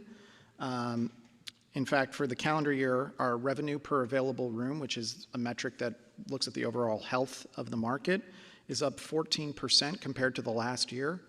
We look at a comp set of 12 different Western destinations, including 6 in California and then 6 other Western destinations. And that is the largest growth of any of those markets so far. And summer was especially strong, with very strong performance in July and August. Downtown in particular has really been recovering and leading that charge of those recovery rates. We've reported a number of times the great work that Laura's doing. You'll hear some more about that around direct-to-consumer marketing and how that has helped to spur the start of the recovery. What's really changed is we've seen business, group business, and Matthew and Laura's efforts in that sector really starting to pay off this year. In fact, this summer, I believe it was 72% increase in group rooms. So those are rooms attached to an event year over year, which is really good. And then just on international visitation, they spend the most out of any of our visitors. This year, we are expecting our North American markets, Canada and Mexico, to surpass their pre-pandemic levels. Overseas, there are a lot of challenges that not just we're facing, but the rest of the country are facing. That's been slower to come back, and that's looking to recover closer to 2026. I have a quick comeback. I'm sorry, I have a quick comeback, and I forgot to mention that we're actually trending very positively in the current fiscal year financially. And then we're looking at revisiting the 5-year plan. So we're going to work with Jim and his team basically to reforecast the next 5 years. So we'll be working with you, Jim, and your team on that. So thank you. Just one couple more notes on the group business is there's an extreme focus on the as close to arrival as we can book them. We all would rather have the business sooner rather than later. We have a really great integrated campaign to raise the planner awareness of San Jose as a destination, and definitely part of that is the result in 22% of our lead volume going up. We look at show dates in the convention center as one black and white metric, and we had 72 show dates in our exhibit halls in the calendar year of 2023. Currently, we're at 96 show dates in calendar year 2024. So that's really great growth. We have more work to do for sure, but there's no question that is a positive trend. I mentioned lead volume before, and under the diversification of industries, just one quick note is we're using more venues than before. Baseball fields, Sharks Ice, and Tech CU Arena.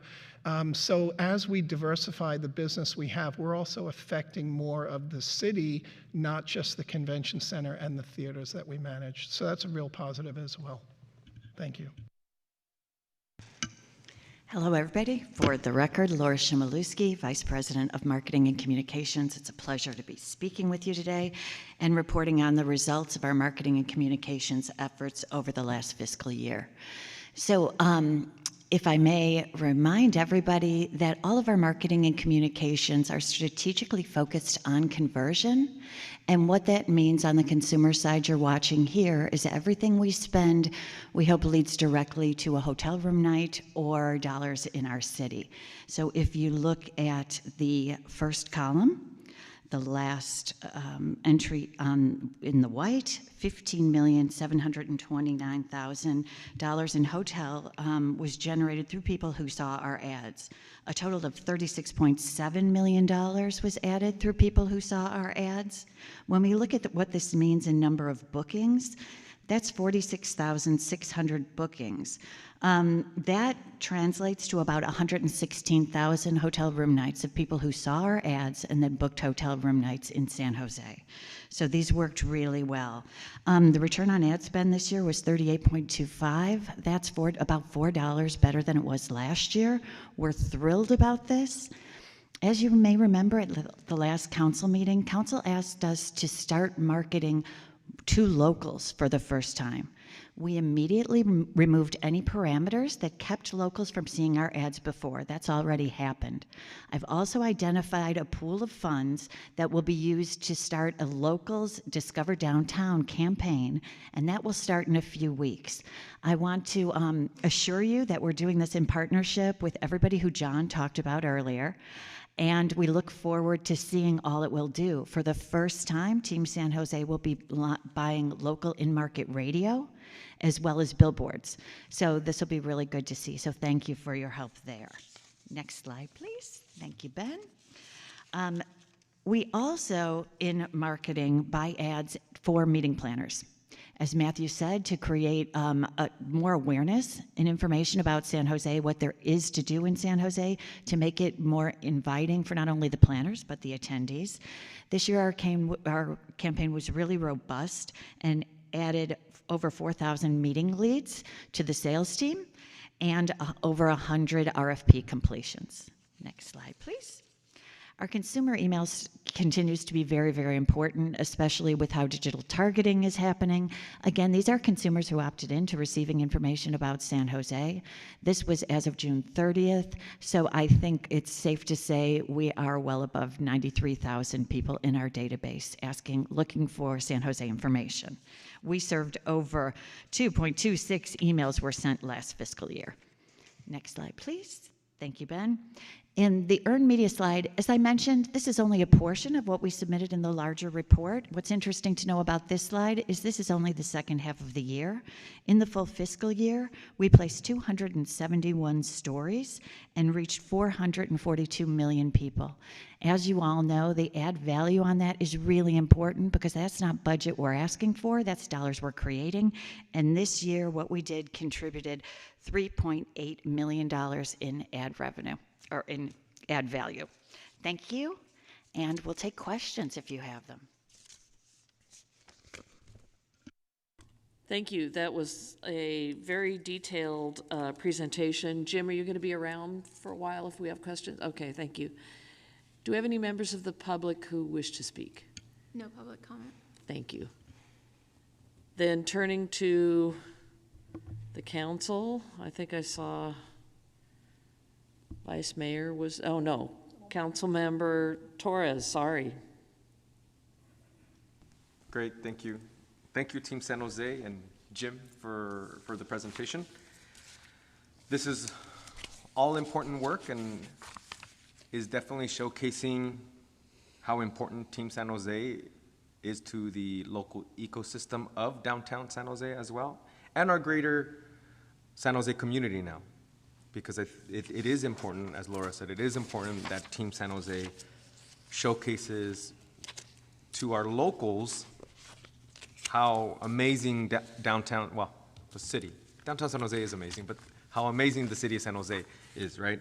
And so, because we definitely also want to make sure that our locals are coming in and spending their hard-earned money in the city of San Jose, right? We don't want them to go to Campbell or Milpitas or Santana Row. Just kidding. Just kidding. Just kidding. I know, I'm kidding. But we want them to stay here. So, and then that's going to trickle to how we're going to be, how are we going to do in 2026, right? The success of 2026 is going to be dependent on the folks coming in, but also to the folks who live here. San Jose is a soccer town, right? We've cherished soccer for so long here in our city, and we're obviously seeing it with the earthquakes and the new, you know, the new women's soccer team, right? And you know, I'm third generation soccer player, right? And so, and now my nephews and nieces are fourth generation soccer players, right? So we have a culture here in the city of San Jose. So I do want to I do want to ask maybe Laura a question on the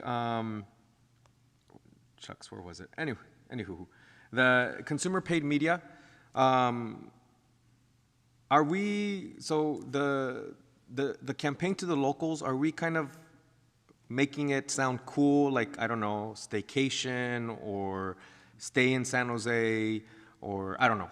I know that we're saying shop local, but I know that myself, SJDA, the chamber, we've had conversations where we really don't market our locals to have a quote unquote staycation here in the city of San Jose, right? And so is it just going to be a shop local, or are we going to call it staycation, or how is that going to work? Thank you for the question, Councilmember. Very important. We're actually working in 4 pillars. We will be talking about shopping, theaters, culinary, and family. We think there's a real opportunity in each of these pillars to drive people downtown, and honestly move them around the city, especially with the shopping and culinary and family. Great, great. And so that's important. Thank you for that. And then the other one is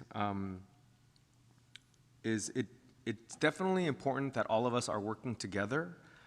You just announced that NVIDIA is coming back for the 2nd year in a row, and that means that Team San Jose, our Office of Economic Development, the district office, myself, and the mayor, our planning, code enforcement, other city departments, we worked closely together to make sure that one, the city was clean, that our small businesses were open, et cetera, right? VTA providing transportation. I mean, you name it. We all work together to have NVIDIA be a success, right? And so now we have to go to the next level, which is get bigger conferences here, right? Hopefully, like, you know, a Democratic National Convention or something one day. I don't know, right? Since I just came back from Chicago. But that's important. The other one is I know that we have to do more about hotels here in the city of San Jose. I know that Councilmember Ortiz just mentioned that we're stalled when it comes to building housing. Well, we're also stalled when it comes to building hotels in the city of San Jose. We have 3 in the pipeline, 3 that are not going to be built anytime soon. One where we hope it's going to turn into an 800-room hotel, so that makes 4. It's not going to be here before 2026, unfortunately, but it's very important that we all work together to make sure that some hotels are being built in our city, San Jose, or reopening, right? Because we know that we lost the Dianza almost 6 months ago, and that's important to our ecosystem, right? So that's another one. I know I had, what else did I have? I write down my notes on pen, so I think that is about it. Just keep up the great work. I think we all know we set some metrics in the June meeting for not only Team San Jose but our whole local economy to be successful, and so continue to count on me and other stakeholders to make sure that you're all successful, because if you're successful, then downtown is successful, right? And we're showcasing downtown. So with that, I move to approve item D3. Second. Thank you. Vice Mayor Kamei. Thank you. Thank you. So I just want to say that I'm really thrilled of your success, and I really appreciate your greater communication to council members. I know last year I was a little bit more critical, but I think that communication goes a long way. So I just want to say thank you for taking the time to come to meet with different council members and really to demonstrate through a lot of the information that you've showed today how you work and how you really are trying to expand, explore, do whatever you can to be able to bring many to San Jose. And I know that the focus is in the downtown area, but I think the benefits are earned citywide. So I certainly appreciate that. And in terms of a capacity, Councilmember Torres has mentioned, getting bigger, but I do know that we have a limitation on capacity, and maybe, in future years, how do we change that capacity, and what are some of the things that the council can think about in terms of being able to grow the pie? Because I think that it's great, and I am just excited about what you're doing and doing things creatively. I want to say, John, I really just loved the idea that you were able to get some of the pre-conference people to rent rooms in the old PWC place that, thinking about how to use space in a more creative way, I think is just fabulous. So thank you for that, and thank you for your work. Thank you. The good news is that NVIDIA was here, and they're coming back. That's fabulous. So, and it seems that your marketing is paying off in that more conventions are coming back to San Jose. But is that a trend? Can we count on that as a trend yet, or do we think it's a one-off?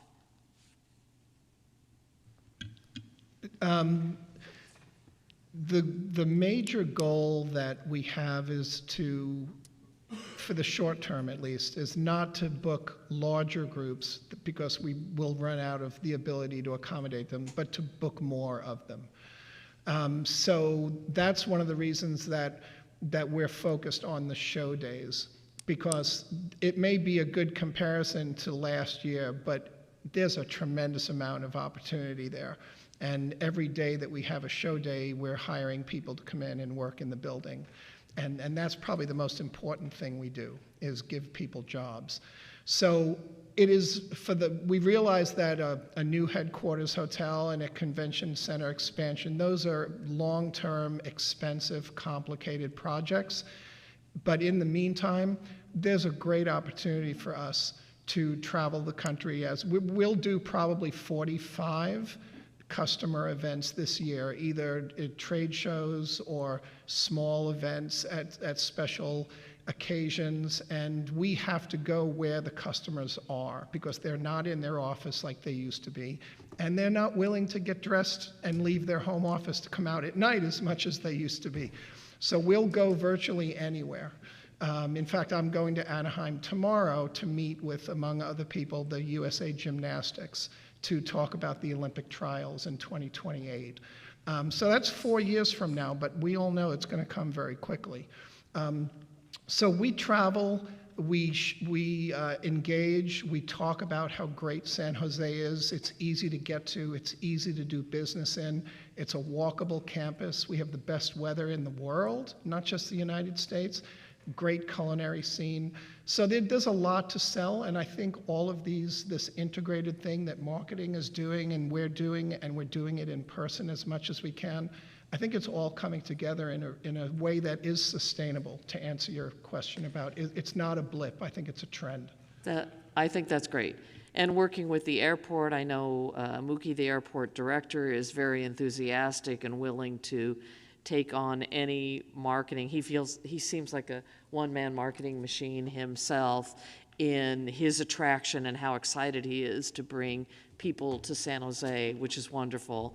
Next month, I'm supposed to be going to Long Beach for a convention. I know of 3 other organizations who have their conventions in Long Beach around the same time. So I guess we go down there because the Queen Mary's there, or Disneyland's close by. I'm not really sure, but I'd love people to say we're all going to San Jose for conventions, because these are smaller conventions too that we could easily accommodate those. So I really appreciate your report. Jim, thank you for level setting us on where the budget numbers are and when we'll be taking a look at this in the budget and the goal setting and all of that. I actually wasn't aware of all of that it came through an MBA. So, and you'd think I would after 6 years looking at budgets. With that, I think we're done. Let's vote.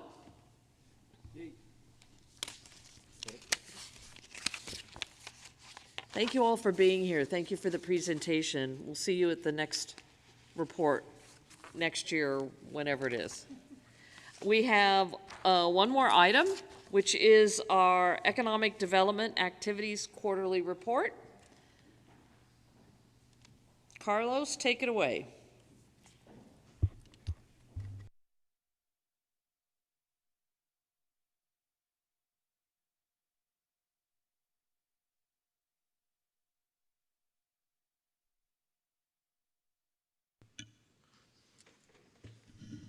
All right, greetings. Saludos to the committee and members of the public.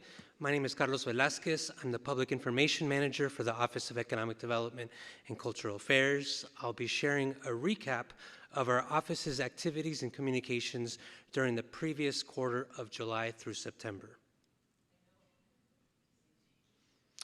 So we've mentioned this before, and we'll do so again later in this presentation. Our office loves to celebrate new businesses. However, what we don't see at ribbon cuttings are the countless hours that business owners spend to get the necessary permits, inspections, and tax registrations needed to open their doors. Thankfully, the city has the Small Business Ally Program, which helps small and micro businesses navigate through these complex processes. The program consists of 2 business allies, which you can see on the screen, Juan Borelli and An Nguyen, who serve as both a liaison and advocate for our business owners. Last fiscal year, they assisted a record 2,977 San Jose entrepreneurs and led or participated in more than 300 outreach events and workshops, providing information in multiple languages. We encourage the committee and public to share information about our allies. You can see their contact information on the slide above, and we also shared information to your offices earlier today. A big part of our office's work is to support the growth and capacity of business associations in some of San Jose's special and unique business corridors. Our office currently supports 12 business corridors and associations here in San Jose, and there's been some recent milestones to celebrate.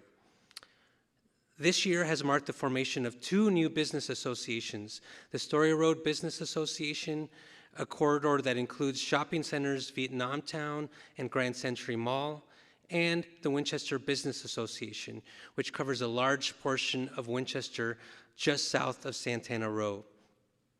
The Story Road Business Association has gained some momentum quickly, partnering with Movable Feast to host 2 Story Road night markets, with a third and final one happening October 11th and 12th.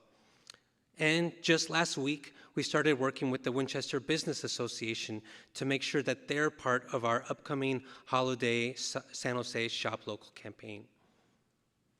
In September, we celebrated new murals, a new name, and a logo for the East Santa Clara Business Association, a corridor from 7th to 22nd Streets on East Santa Clara, now known as East Village. And finally, the Tully Road Eastridge Business Association, a relatively new association, is working to establish a business improvement district for the corridor, the first one in more than 15 years for the city. As part of this work, this coming weekend, they will be hosting the Tully East Festival in partnership with San Jose Made. This summer, our workforce development team helped coordinate the San Jose Works program, a paid work experience program for San Jose youth aged 14 to 18. This program provided work experience for 361 youth who largely came from the Youth Empowerment Alliance and who were placed with employers like Intuit, Roku, Create TV, Veggolution, the Boys and Girls Club, and many more. As Ruby of the San Jose Works program has said, this program serves as a bridge between young talent and employers, fostering economic growth and building a strong workforce for the future of San Jose. As mentioned earlier, one of the favorite things among our team in office is celebrating new businesses in San Jose. This summer, we've been busy celebrating new businesses opening throughout the city, from beauty salons and hamburger spots in downtown and the east side to tech companies like Axiad and ISE Labs, who continue to reinforce North San Jose's status as Silicon Valley's largest tech business center. We look forward to continuing to support these businesses, which leads me to the next slide. Connecting business owners and entrepreneurs to important resources and tools is how our office helps small businesses thrive. Every 2 weeks, we share on our social media pages a calendar of upcoming workshops hosted by the city or our partners, as well as a monthly email blast to our list of small businesses. You can see on this slide a few that are hosted by our partners, including one that we will be hosting on November 18th, Empowering Entrepreneurship, and the second edition of the Business Appreciation Awards, all part of National Entrepreneurship Month. We encourage you to share our content on social media. You can always find us on all the platforms at SJ Economy. Manufacturing Week is a national annual event in October that highlights the importance of the manufacturing sector to our local and national economy. The manufacturing industry makes up the largest sector of tech jobs in San Jose, employing 77,000 people, or 18% of San Jose's workforce. The industry provides crucial support to our city's technology center. Our office is happy to support local organization Manufacturing San Jose, who is organizing local activities as part of Manufacturing Week, which, as you can now see on the slide, is now multiple weeks. Next week, on October 3rd, they're organizing a kickoff event to bring the manufacturing community together, and they're also organizing tours of manufacturing facilities for more than 450 students from schools such as Piedmont Hills, Independence, Metro Ed, and Lee High Schools. These tours help connect our youth to the idea and reality of a career in the manufacturing sector, which provides good paying jobs and the ability to gain valuable skills that lead to career growth and economic opportunity. Our cultural affairs team continues to support a vibrant sector through a variety of programs, events, and celebrations. Last week, the Arts Commission approved the 7 San Jose-based entrepreneurs and arts-based businesses who will receive grants of up to $7,500 through the Creative Economy Fund, a partnership between the city and the Center for Cultural Innovation. We look forward to sharing information on the artists and the programs and events in the next week. Every year, the cornerstone of the Arts Awards offers the city a chance to honor individuals and organizations who have had a significant, long-lasting impact on San Jose's arts and cultural landscape. This year, the October 3rd award ceremony at the Hammer Theater Center will honor sculptor Ken Matsumoto and the late Rick Holden with this year's cornerstone for the Arts Awards. The event will also honor 3 Below theaters as recipients of the Creative Impact Award and San Jose artist Paul J. Gonzalez as recipient of the Luminary Artist Award. This year's 5 creative ambassadors have produced a series of creative projects that have inspired creative participation from residents. You can see on the slide 2 upcoming events our ambassadors are hosting. And in addition, this Sunday is the last day to apply to be a creative ambassador for 2025. And I did send information earlier today to share with your audiences. And finally, in October, we'll be hosting a Climate Art Symposium, a 2-day in-person event featuring presentations, discussions, and workshops designed to mobilize the arts community with best practices and specialized education focusing on energy and waste. This is part of the Climate Art Program, a one-of-a-kind pilot program that enlists San Jose's artists, creative producers, and culture makers to play a lead role in the city's efforts to achieve carbon neutrality in 2030. Back in July, PBS NewsHour did a great piece on the program, and as our final slide, I'd like to share about 90 seconds of that piece.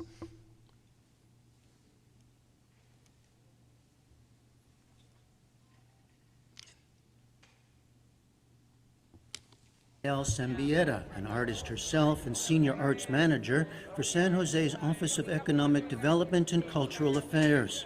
She noticed a missing component in the city's climate work: artists. We're a part of the economic sector. We contribute $300 million a year to the economy. So if we can look at that economic impact and we can think about how we can reduce how much energy that we're using, how much waste we're producing, how much water that we're using, then we will be part of that change. We will create that shift. So she created the Climate Art Program, a 3-part project that recruits artists and arts organizations in learning and demonstrating to others how to reduce their carbon footprint. Artists like Rayos Magos are part of Phase 1, the Resilient Artist Cohort, a group of 15 artists who will learn and utilize ways they can reduce the carbon footprint in their work. As an artist, I'm constantly working with materials, and so I think for me, I'm always just aware of the amount of materials and usage and waste that I'm sort of consuming, and the carbon footprint that I'm making. It would just shine some more light on how we can lessen our carbon footprint and work together for a cleaner, green environment, especially here in San Jose. Magos and other artists. And with that, that concludes our report. Happy to answer any questions from the committee. Great presentation and great to have the video concluding it. That was wonderful. Thank you, Carlos. Peter Ortiz, council member. I don't see anyone up there. I decided to skip asking. There we go. Thank you, Madam Chair. I want to start by commending you all on this amazing update, especially you. It's so wonderful to hear about all the new events, small business resources, youth center, youth career support we're providing as a city. With that being said, I do have a couple questions and comments. On slide 7 from the presentation, regarding the organized tours of manufacturing facilities with local high schools. How are these high schools selected? Thank you for that question, Council Member. I believe we are working with Manufacturing San Jose, who is the one who is coordinating these high school presentations, these tours. I don't know if Blage wanted to. Yeah. Good afternoon. Blage Zalalic, Deputy Director for the Office of Economic Development and Cultural Affairs. So yes, as Carlos mentioned, we work with our partner, manufacturer SJ, to schedule these tours. They have a long-standing relationship with schools in the Eastside Union High School District and other schools across the city. A lot of where we are able and how we are able to schedule the tours comes down to the availability of classes being able to go kind of at the times that match up with the businesses, that match up with kind of when the logistics and the transportation for the tours are available. So I guess the long and short of it is, if there is a school that you are thinking, would be good to be put on the tour, please let us know, and then we'll work backwards with our colleagues at Manufacturer SJ to try to make that happen. And I think we do already have a few schools, 3 or 4 schools that Carlos mentioned. I don't know if you mentioned the schools, but if there's one that's missing, we can work on that. That'd be great.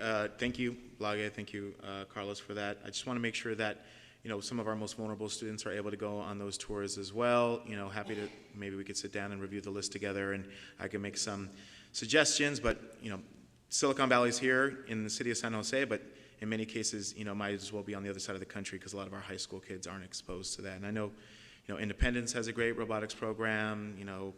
In the Eastside Union District, it's large, right? It also includes Santa Teresa, Oak Grove, and Piedmont, and I want to make sure those students who are in lower income also have that opportunity. So love to have that conversation offline with you guys. I also just want to take a moment to applaud the work of San Jose Works. The fact, and of course, the work that you guys do. The fact that 361 youth from low-income, under-resourced communities have been given the chance to gain professional experience through this initiative is really incredible. And this program is a lifeline for many of our young people, opening doors and giving them the skills that they need to be successful. So just want to thank you, and thank you for the presentation. Thank you. Councilmember Torres. Hey, thank you, Carlos. Thank you for the presentation. We see all the good work that is happening out in our local community. So thanks again for that. I have a couple of questions. Just like we have maybe not a question for Carlos, maybe it's a question for Rosalind. We have a downtown high-rise incentive. Do we have an incentive for manufacturing companies to set up shop here in the city of San Jose? Oh, sorry, Blage, never mind. Blage Zalalic with the Office of Economic Development. So we do not currently have a manufacturing incentive. What we have traditionally done is put our resources into contract services with Manufacturer SJ to expand our outreach into the manufacturing industry. One of the reasons why we've done it that way is because until just recently, we were not fully staffed on corporate outreach, and it was very difficult for us, with a focus on kind of small business, to be able to get into those companies and meet with them regularly. And so our contract with Manufacturer SJ enabled us to do that, hold some forums, help connect people to jobs in the manufacturing industry, kind of so on and so forth. One of the things, though, with the last budget that was passed by the council is that there is some funding in there for a manufacturing initiative that could go beyond, hopefully above and beyond the contract services that we have with Manufacturer SJ. And so that's actually what we're trying to currently work out. Okay, great. And maybe it is a question for you. We have a downtown manager, we have another downtown coordinator, we have an East San Jose coordinator, business coordinator. Do we have a specific manufacturing coordinator or bring manufacturing to San Jose coordinator within our OED? So what we have in OED is we have 3 dedicated staff to kind of corporate outreach international relations, foreign trade zone, kind of on that side of the house, as well as the work that I do and our director, Nancy Klein, does. And two of those positions are full-time. One of those positions is time-limited. And so between those three positions, plus Nancy and I, we kind of work the manufacturing industry in our priority sectors, which include AI and the semiconductor industry, as well as our maintaining relationships with our largest employers. We kind of triage that all together. Great.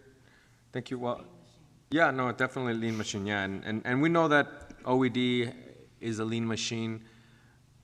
You know, Juan and On are two people for a city of 1 million, right? And we know you're seeing how many downtown businesses are opening up, right? I could imagine how many businesses are opening up in my colleagues' council districts, right? And that's just Juan and On. And for a while there, it was only Juan. Right? You know, we definitely need more folks like Juan and On, right? And more folks like you all, right? Because we do know that, you know, investing in our small businesses is super important. You know, I forgot, I think it was during the Paleta Planeta grand opening across the street not too long ago. What I'm seeing now is our small businesses are so interconnected now. When one opens up, right, before, I remember when I staffed Councilmember Carrasco or even went to my own downtown grand openings, I didn't see other small businesses supporting that small business during their ribbon cutting. And now I have to, you know, before I cut the ribbon, I have to announce all the small business leaders in the room because it's just not the general public. It's other small business leaders in downtown San Jose who say, yes, you know, even though they are competition, we're here to support it because we know if they're successful, I'm successful, right? And so that's what's happening.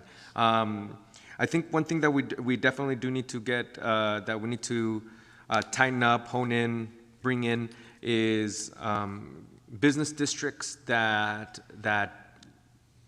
have been ignored, historically ignored for a very long time and don't have funding for a consultant or a lobbyist or extra attention from the city. I know that I have an incredible team who loves our small businesses, and we've been doing a lot of good work in the Luna Park Business District, unfortunately without any official city support, right? We have, you know, presentations from OED come out, and we have presentations for DOT, but like other business associations, we don't have a dedicated support system, right? And we all know, again, you know, Luna Park is important to our ecosystem, right?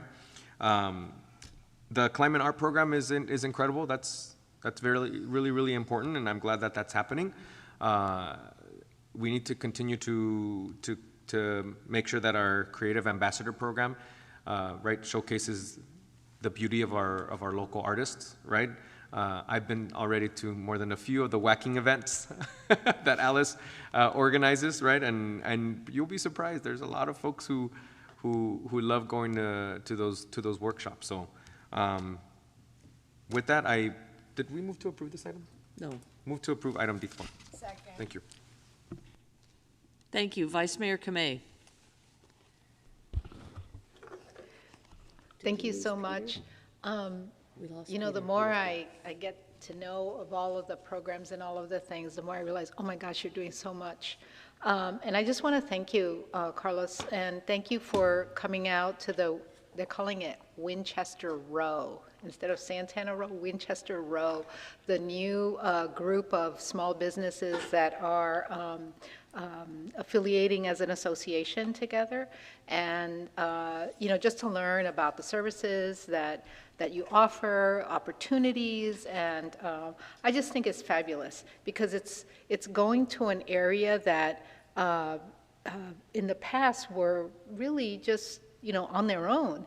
And I think that there's a lot of potential there. And I just want to thank you so much. I know that the businesses really, really appreciate it, knowing that the city offers a lot of different resources and opportunities to be able to get plugged into other things that we have.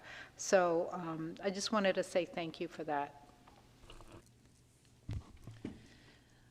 Thank you, Carlos. What a great report. We've got a lot of activity going on in the city of San Jose. It's great to see all the variety of things that is going on and to have you come and report to us quarterly. Thank you for being here. With that, I don't see anyone in the audience, so I'm going to call the meeting. The vote. Oh, sorry, we have to vote on the... We're eager to get out of here. With that, we're adjourned. Thank you.